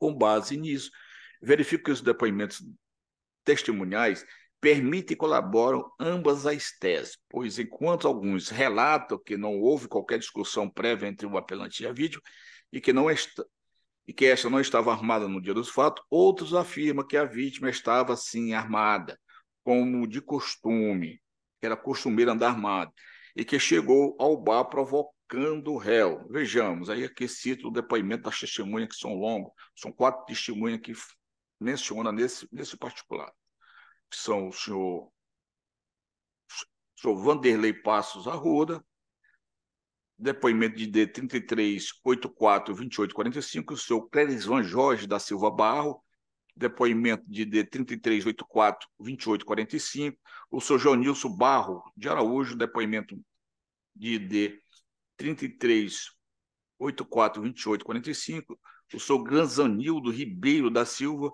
depoimento de D 3842845. Como é longo, e vou pedir venha para não ler. O réu, por sua vez, em versão harmônica desde o interrogatório em sede policial até a sessão do júri, confessou a autoria delitiva, mas aduziu a excludente da ilicitude, alegando acreditar veementemente que a vítima iria ceifar sua vida no dia dos fatos, visto que chegou armada ao local e lhe ameaçou, ressaltando o histórico anterior entre as partes, dizendo que, inclusive, já sofreu tentativa de homicídio por parte de Leon, conforme trecho transcrito abaixo. Aqui cito o interrogatório do réu nas 2 fases. Assim, levando em consideração a prova oral colhida, bem como que nenhum dos documentos periciais foi capaz de esclarecer com exatidão se houve ou não o exercício de legítima defesa do direito de defesa por parte do acusado, entendo que, tanto na versão patrocinada pelo Ministério Público quanto pela perfilhada pela defesa, era plausível de ter ocorrido no dia do homicídio. Por consequência, se o júri acatou a versão da defesa em detrimento daquela que fora trazida pela acusação e havendo respaldo para tanto, como é o caso, deve-se respeitar as considerações do órgão popular, não sendo facultado ao tribunal ad quem, mesmo que venha a discordar do resultado final, alterar as conclusões do jurado, uma vez que, conforme afirmado, a exaustão a que busca de uma só condenação no júri e a constatação do juízo de razoabilidade, de forma que ainda que a possa considerar o frágil e inconsistente, mas havendo a possibilidade de ser a conclusão viável, o resultado deve ser mantido. É de se destacar, nessa perspectiva, a expressiva palavra do ministro Antônio Saldanha Pinheiro no bojo do HC 482056, São Paulo, julgado pelo Superior Tribunal de Justiça. Desse modo, no artigo 400, e aqui tem cito essa farta jurisprudência nesse sentido também. Ante o exposto e em desacordo com o parecer ministerial, conheço e nego o provimento ou apelo, mantendo inalterada a decisão proferida pelo Tribunal do Júri. É como voto, senhor presidente. Obrigado, desembargador Sebastião Bonfim. Eu, na qualidade de relator, vou acompanhar integralmente Vossa Excelência. Porque como eu sou revisor, eu voto logo em seguida, desembargador Samuel. E acompanho Vossa Excelência pautado nas 2 questões que me parece que são extremamente pertinentes. Quando o dispositivo do Código de Processo Penal se refere à proibição de ataque à vítima, naturalmente, está se referindo a situações que sejam extraordinárias e que não tenham impacto diretamente na apreciação da situação que configurou, que culminou com o delito propriamente dito.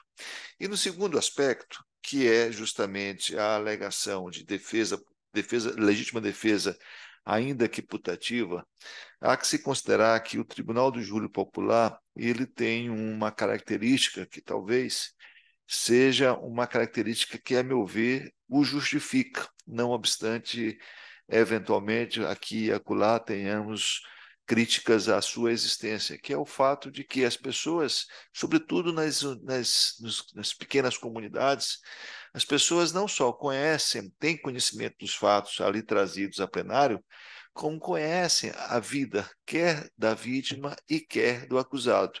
E muitas das vezes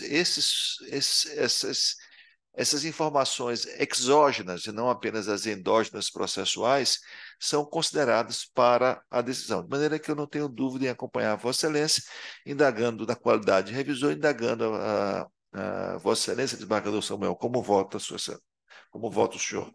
Eu acompanho o voto do desembargador Bonfim. E é interessante ressaltar o que o desembargador Gervásio colocou há pouco. As pessoas podem não ter conhecimento técnico, mas têm conhecimento fático, né?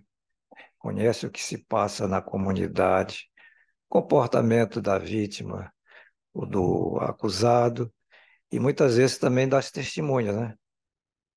Isso é importante e convém assinalar, especialmente no que diz respeito a julgamentos pelo tribunal do júri, né?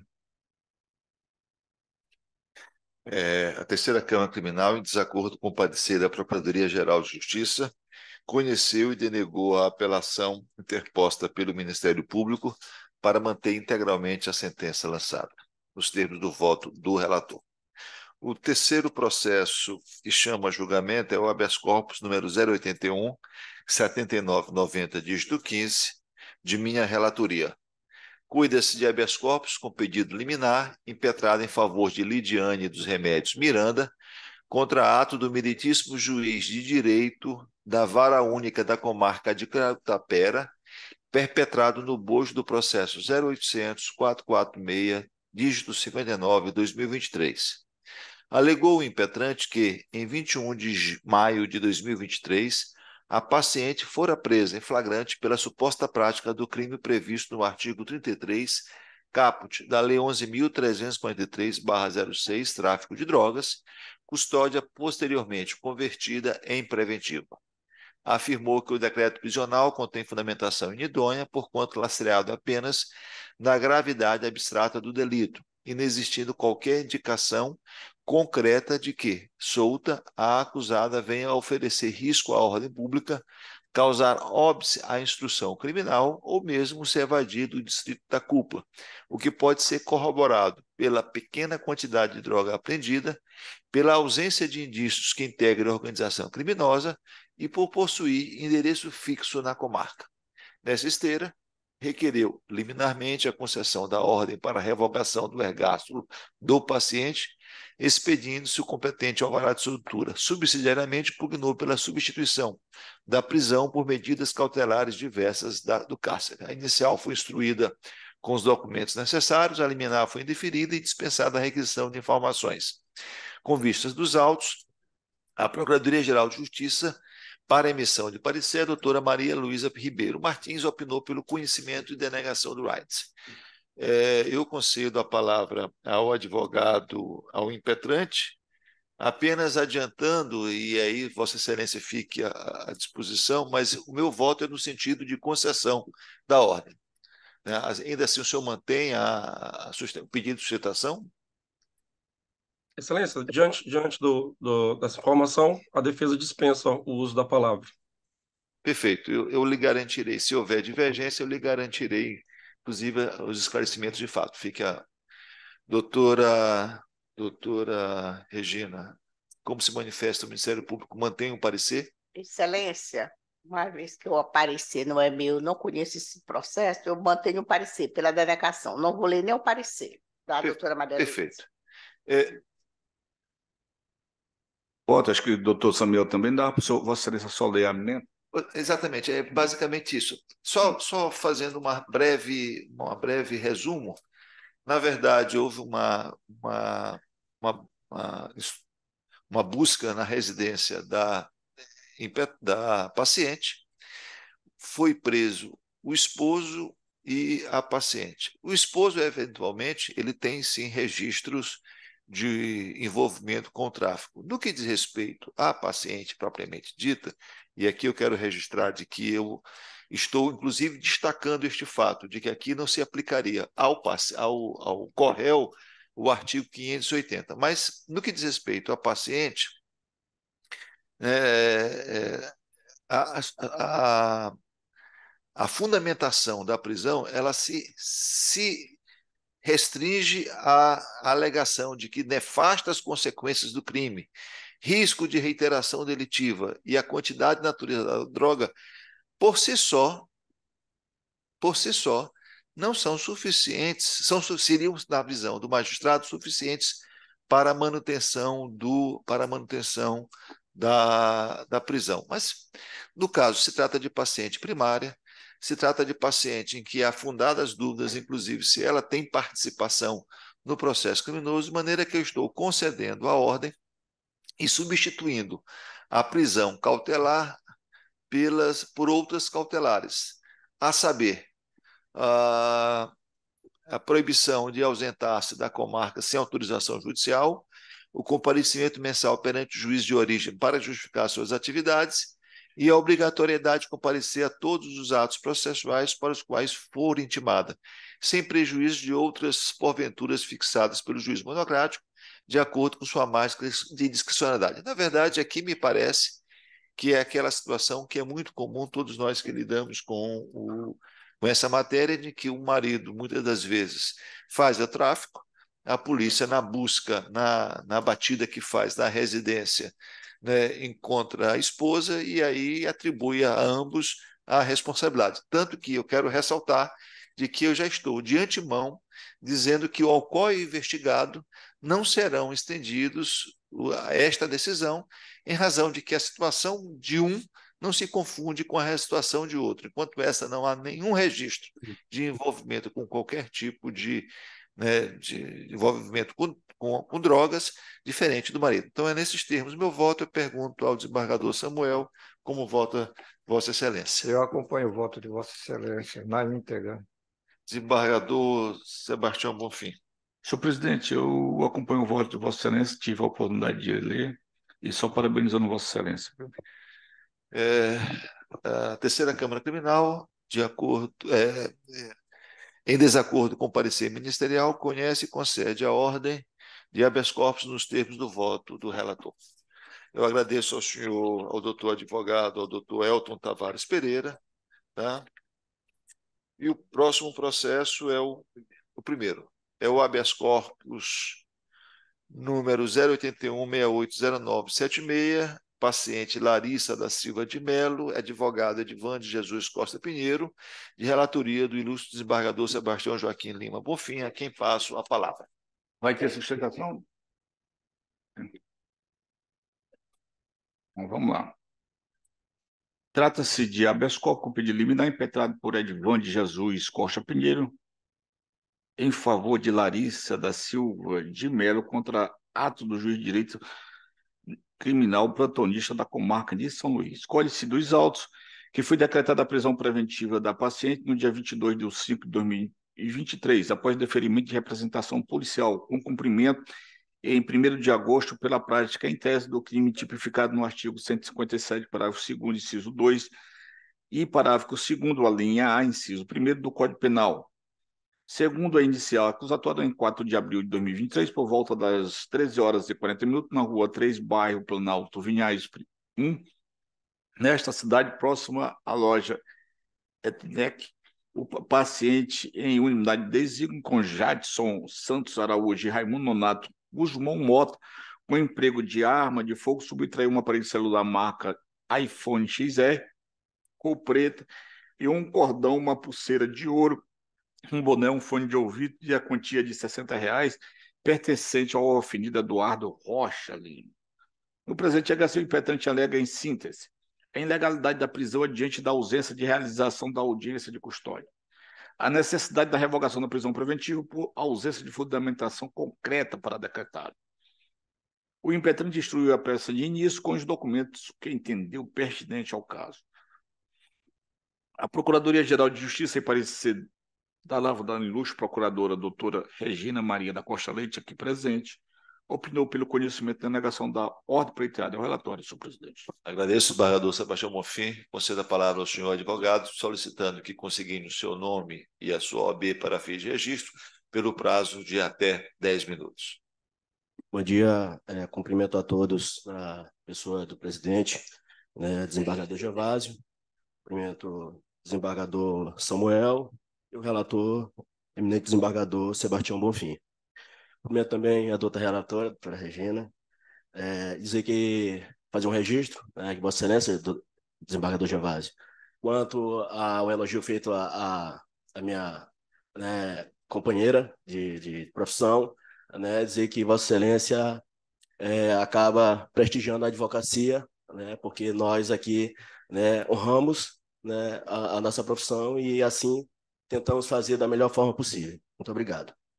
Feito esse registro, né, em sede liminar, né, a defesa, né, da paciente requereu, né, aventou a seguinte tese de nulidade em relação à não realização da audiência de custódia. Né, foi realizada 9 dias após a prisão dela.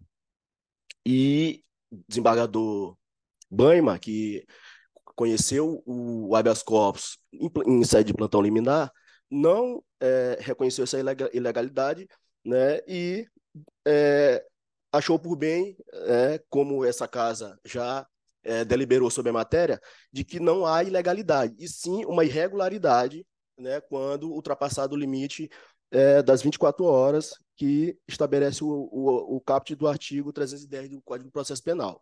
Mas determinou que a audiência de custódia fosse realizada, né, o que ocorreu 9 dias após, né, a prisão. No mérito, né, a defesa alegou 2 teses aqui em relação ao decreto preventivo, ou seja, pedindo pela anulação do ato decisório, do recebimento da denúncia, né, ou o decreto prisional, que foi no recebimento da denúncia. Por quê? Porque no ato, né, o juiz de primeiro grau aventou a seguinte tese, né, para sustentar o decreto prisional. A prisão preventiva apresentada a Larissa da Silva Melli merece ser decretada como medida de garantia da ordem pública, uma vez que há indícios suficientes de crime com a suposta participação da representada, visto que seu próprio comparsa, Raimundo Nonato, declinou na delegacia de polícia o nome da indigitada como sendo integrante que ameaçou a vítima com a arma de fogo e que fora responsável pelo aluguel do veículo usado na locomoção dos denunciados. No momento da prisão desse denunciado, o Raimundo Nonato, e o outro, né, o Jadson, o que aconteceu? Eles foram presos em flagrante com o veículo, com os pertences das vítimas. Ok.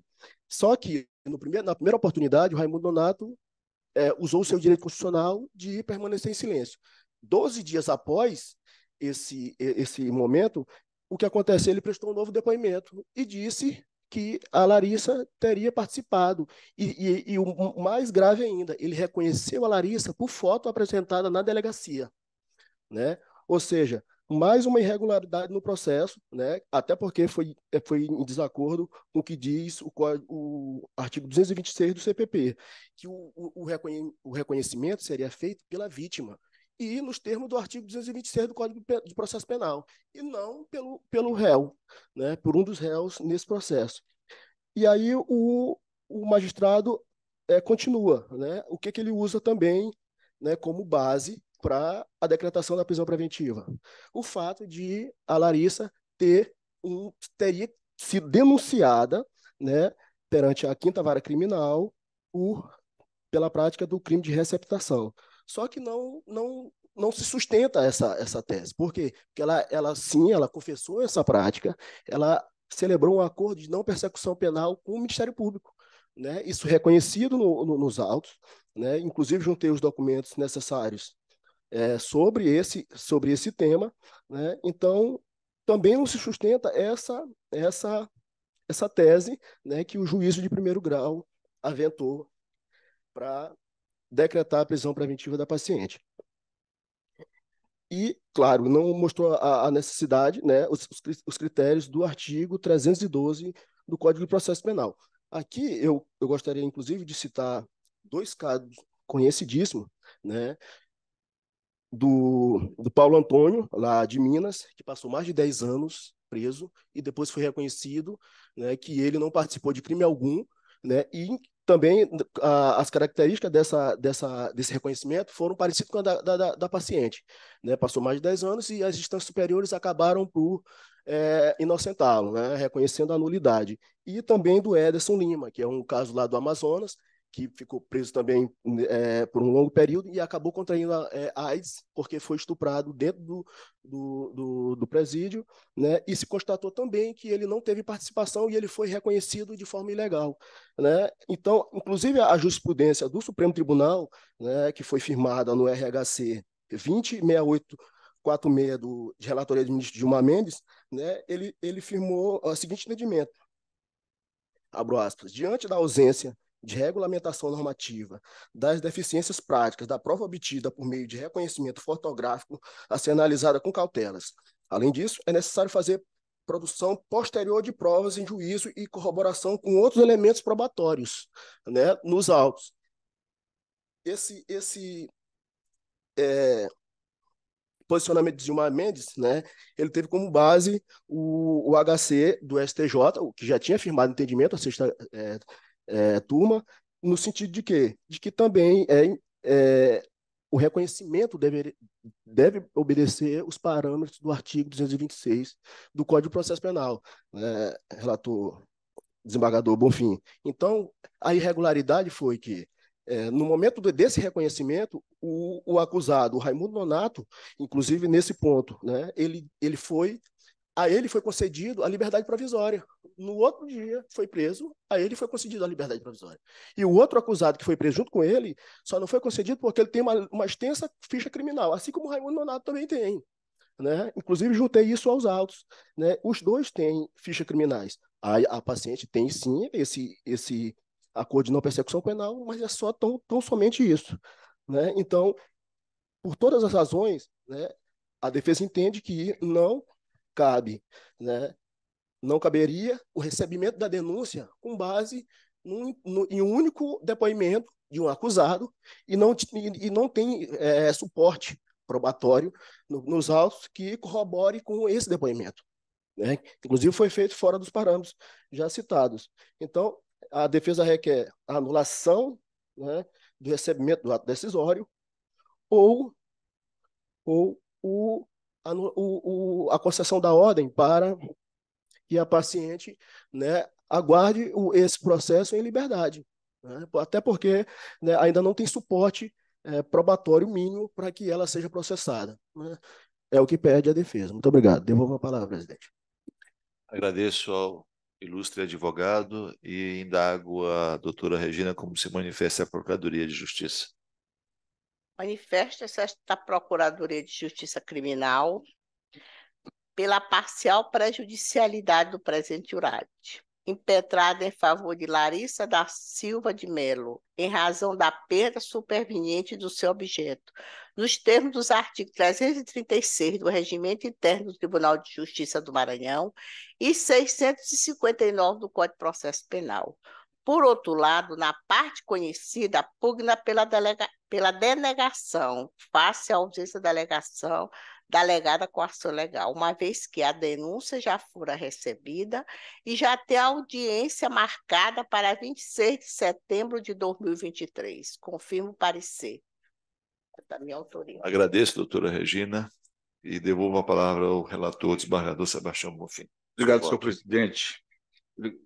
Desembargador Samuel, doutora Regina, senhor advogado, prefacialmente, no tocante à alegada ilegalidade da preventiva por ausência de realização de audiência de custódia, entende não ser o caso de conhecimento por prejudicialidade da matéria, pois da análise dos autos de origem verifica-se que o referido ato foi efetivadamente realizado pelo juiz de direito da primeira vara criminal do termo judiciário da comarca de São Luís, Maranhão, no dia 9/8 de 2023, ocasião em que manteve a prisão preventiva da paciente. Conforme se demonstra o ID 9888-4564 do processo de origem. No mais, conheço do habeas corpus que presente os seus pressupostos processuais de admissibilidade e entendo não assistir razão à irresignação. Explico. No caso, em comento, a representação policial pela prisão preventiva da paciente foi subsidiada pelo modus operandi do delito, destacando que a paciente alugava veículos para participar de roubos, uma vez que o seu carro, um Onix preto, já era conhecido das forças de segurança pública, inclusive pela divulgação em redes sociais deste carro em ação. Acrescentou ainda que a paciente registrou um boletim de ocorrência de roubo do referido veículo de forma simulada, apenas para tentar dificultar as investigações penais. Além disso, a decisão que decretou a custódia cautelar ressaltou que a paciente é quanto mais na prática de delitos contra o patrimônio, uma vez que já respondeu à ação penal de número 11.798, dígito 72, 2018, dígito 8, e por crime de receptação na qual fora celebrado um acordo de não persecução penal, voltando a delinquir.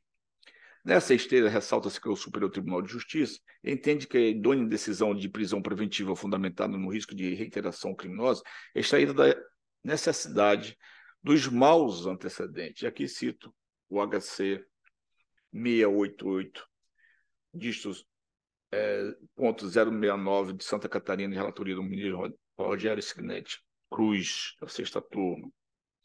Assim, analisando a documentação acostada nos autos e em contexto com a argumentação do impetente, verifica-se que a manutenção da prisão preventiva da hora paciente encontra-se fundamentada e justificada pelo preenchimento de todos os requisitos do artigo 312 do Código de Processo Penal, quais seja crime doloso contra pena privativa de liberdade superior a 4 anos, prova da materialidade dos indícios suficientes de autoria, necessidade da garantia da ordem pública diante da gravidade em concreto do delito, e impossibilidade de aplicação de outras medidas cautelares.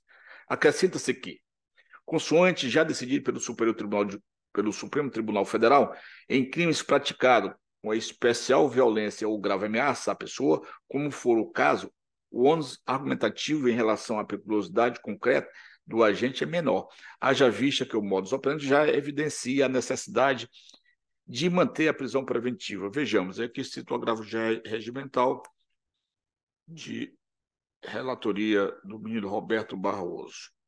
Assim, não havendo constrangimento ou coação ilegal a ser reconhecido, estão presentes os requisitos de pressuposto que servem para autorizar a prisão da paciente.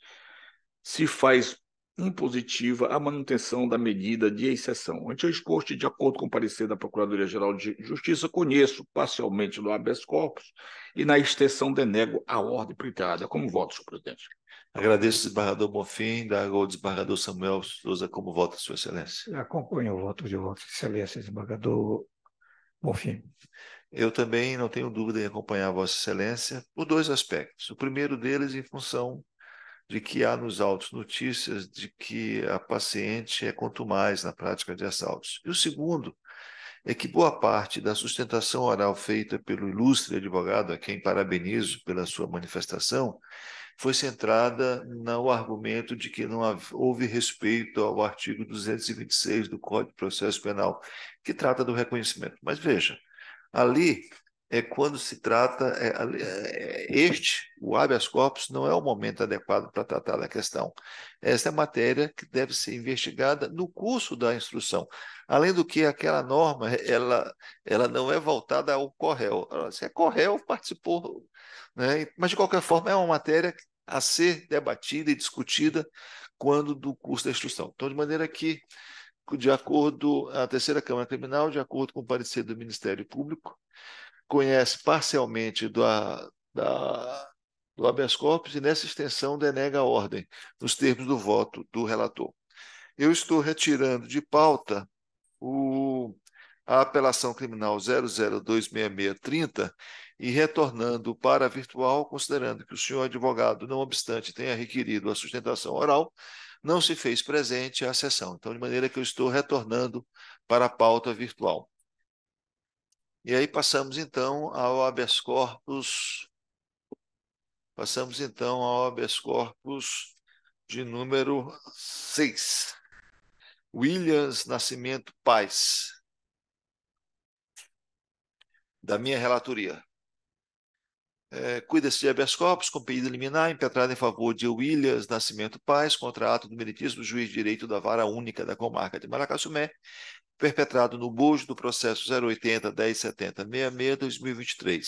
Alegou o impetrante que, em 3 de julho de 2023, o paciente fora preso em flagrante pela suposta prática do crime previsto no artigo 33, caput da Lei 11.343/06, havendo a posterior decretação de sua custódia preventiva, a despeito de sua declaração no sentido de que a pequena quantidade de droga apreendida se destinava ao consumo próprio.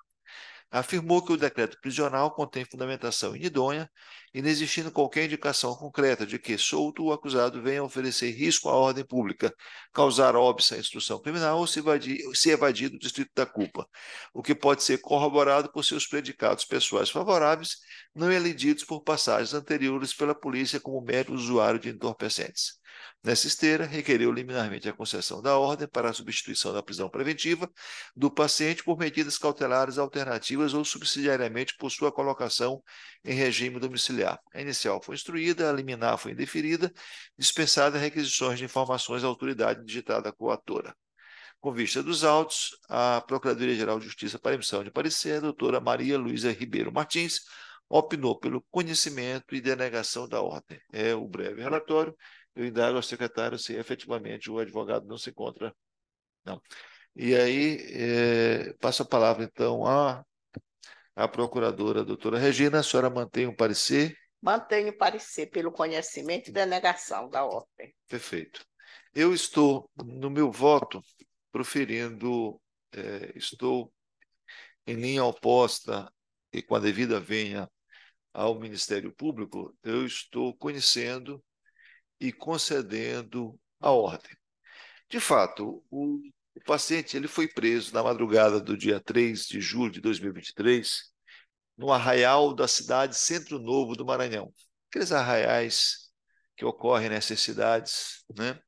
E ele se encontrava, na oportunidade, com 13 poções de crack. As 13 estavam escondidas no seu tênis. E aí ele foi abordado e foi conduzido à delegacia. Na delegacia, né, foi lavrado um flagrante e, em seguida, apresentado ao juiz plantonista.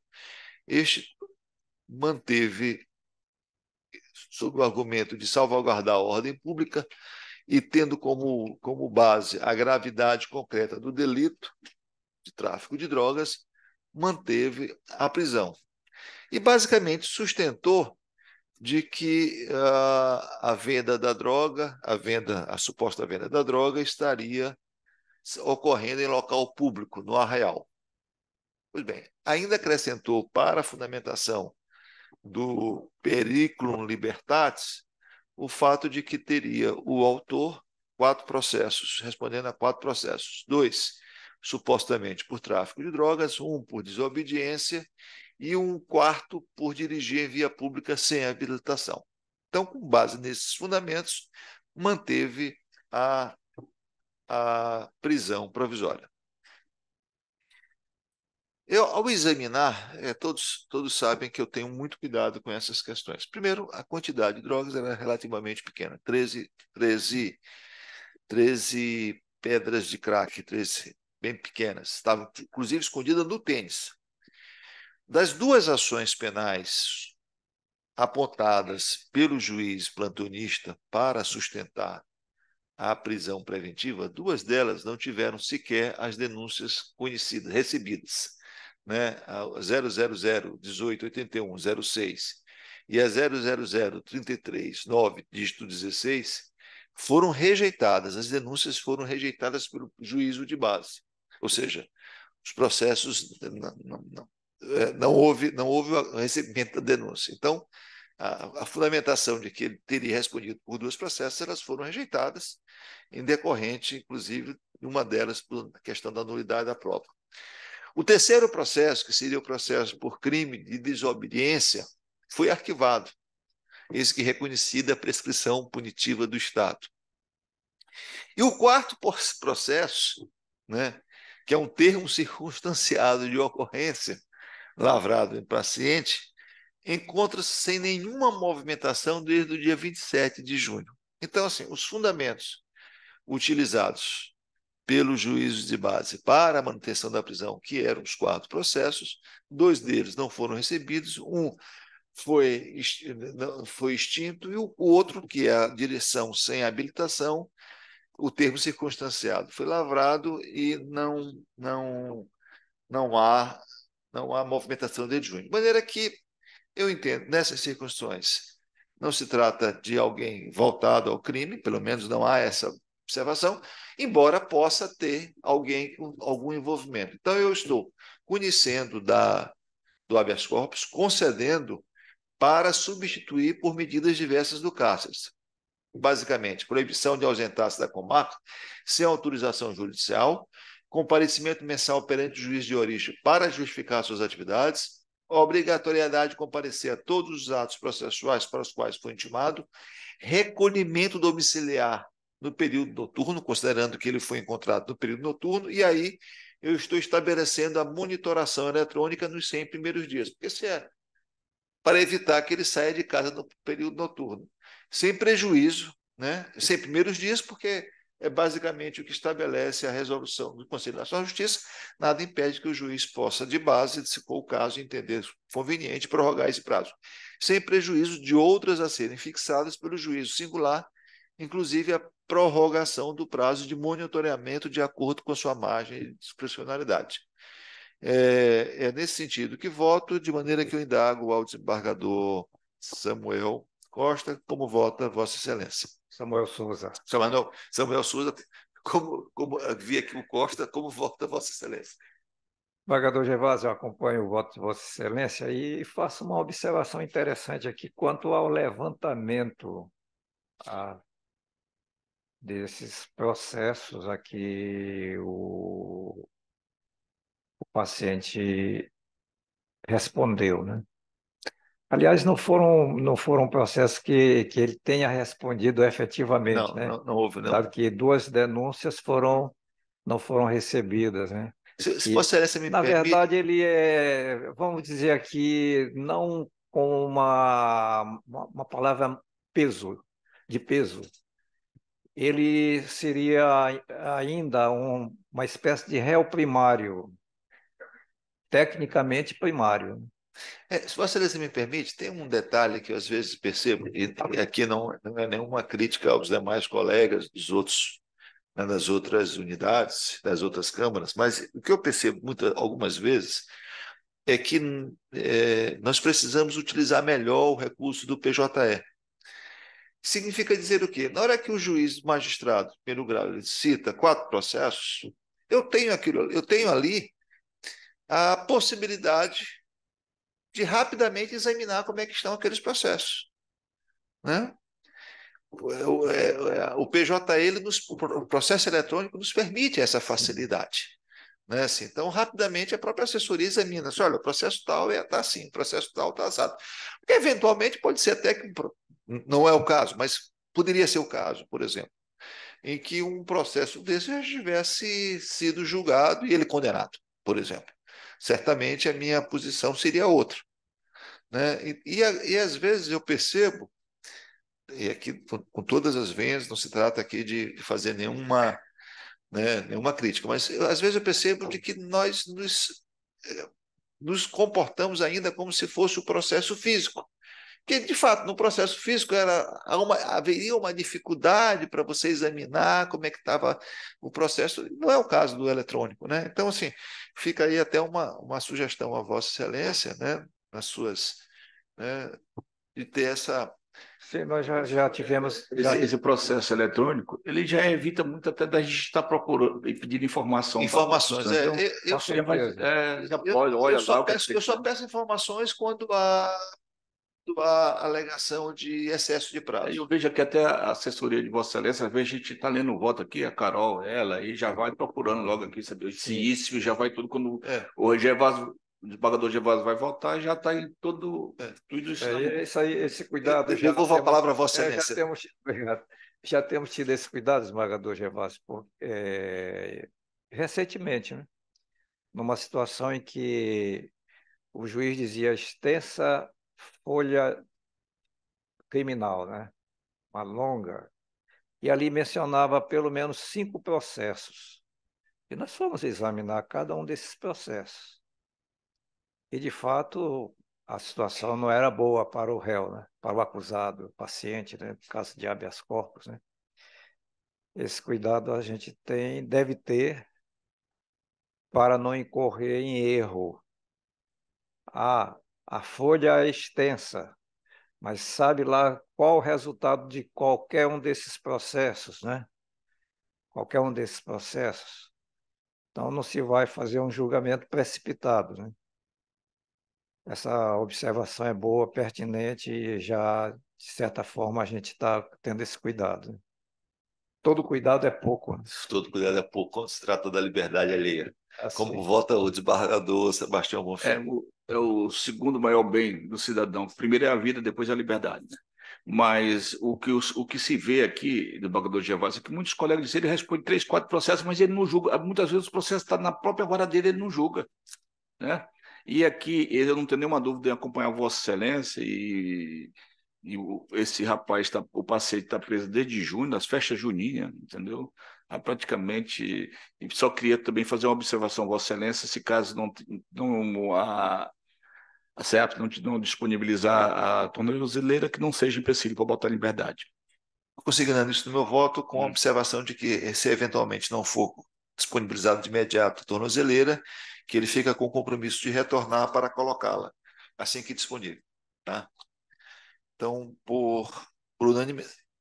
Sim, 100 dias. A princípio, 100 dias, porque é o que estabelece a resolução do Conselho Nacional de Justiça. Claro que isso pode ser reiterado, né? Mas aí ficaria a cargo do juízo de base. Então, a terceira Câmara Criminal, por unanimidade, em desacordo com o parecer da Procuradoria-Geral de Justiça, conheceu e concedeu a ordem nos termos do voto do relator. Finalmente, o último processo, né?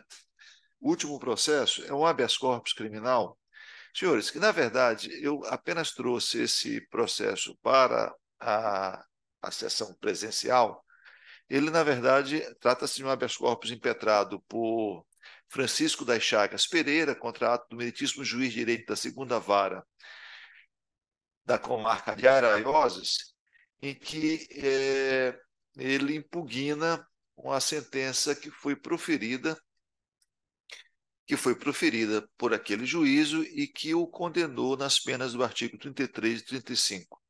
Né? E, na verdade, ele repete, no âmbito deste habeas corpus, ele repete todos os argumentos que apresentou na apelação que ele interpôs e que esta Câmara conclui o julgamento desta apelação na data de hoje, porque ela foi colocada na sessão virtual.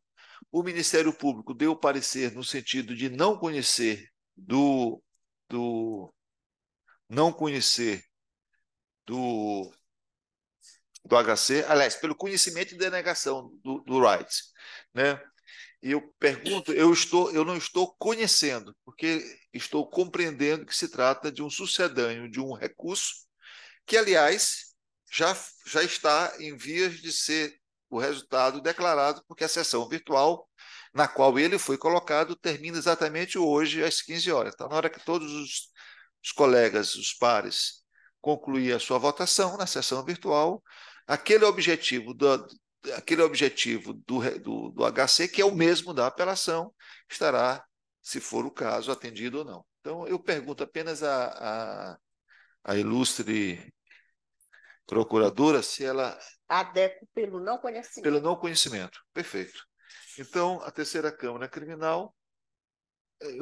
Perdão aos senhores desembargadores. Se há alguma objeção... Eu acompanho Vossa Excelência até porque já votei e esse habeas corpus é a cópia da apelação, só fez mudar. Tá, acompanho Vossa Excelência. Perfeito. Então, por unanimidade, a terceira Câmara, e de acordo com o parecer da Procuradoria-Geral de Justiça, adaptado em banca, em não conhecer do habeas corpus nos termos do voto do relator. Eu quero penhorar... Conhece, não né? conhece, só não conheço. Não, Né? pelo não conhecimento. Vou. Eu Quero apenhoradamente agradecer a participação de todos e todas, agradecer aos pares Samuel Souza e Sebastião Bonfim, que muitas das vezes eu chamo de Sebastião Cutrim, né? Mas sem nenhuma maldade. Já ia chamar de desembargador de banho, desembargador Gervásio. Eu tenho um amigo que chama-se Samuel Costa, né? E se ele tiver assistido a sessão, acho que ele deve. Não, mas eu quero desejar a todos um excelente final de semana. Bom final de semana. Bom final de semana a Obrigado. todos. Saúde e paz.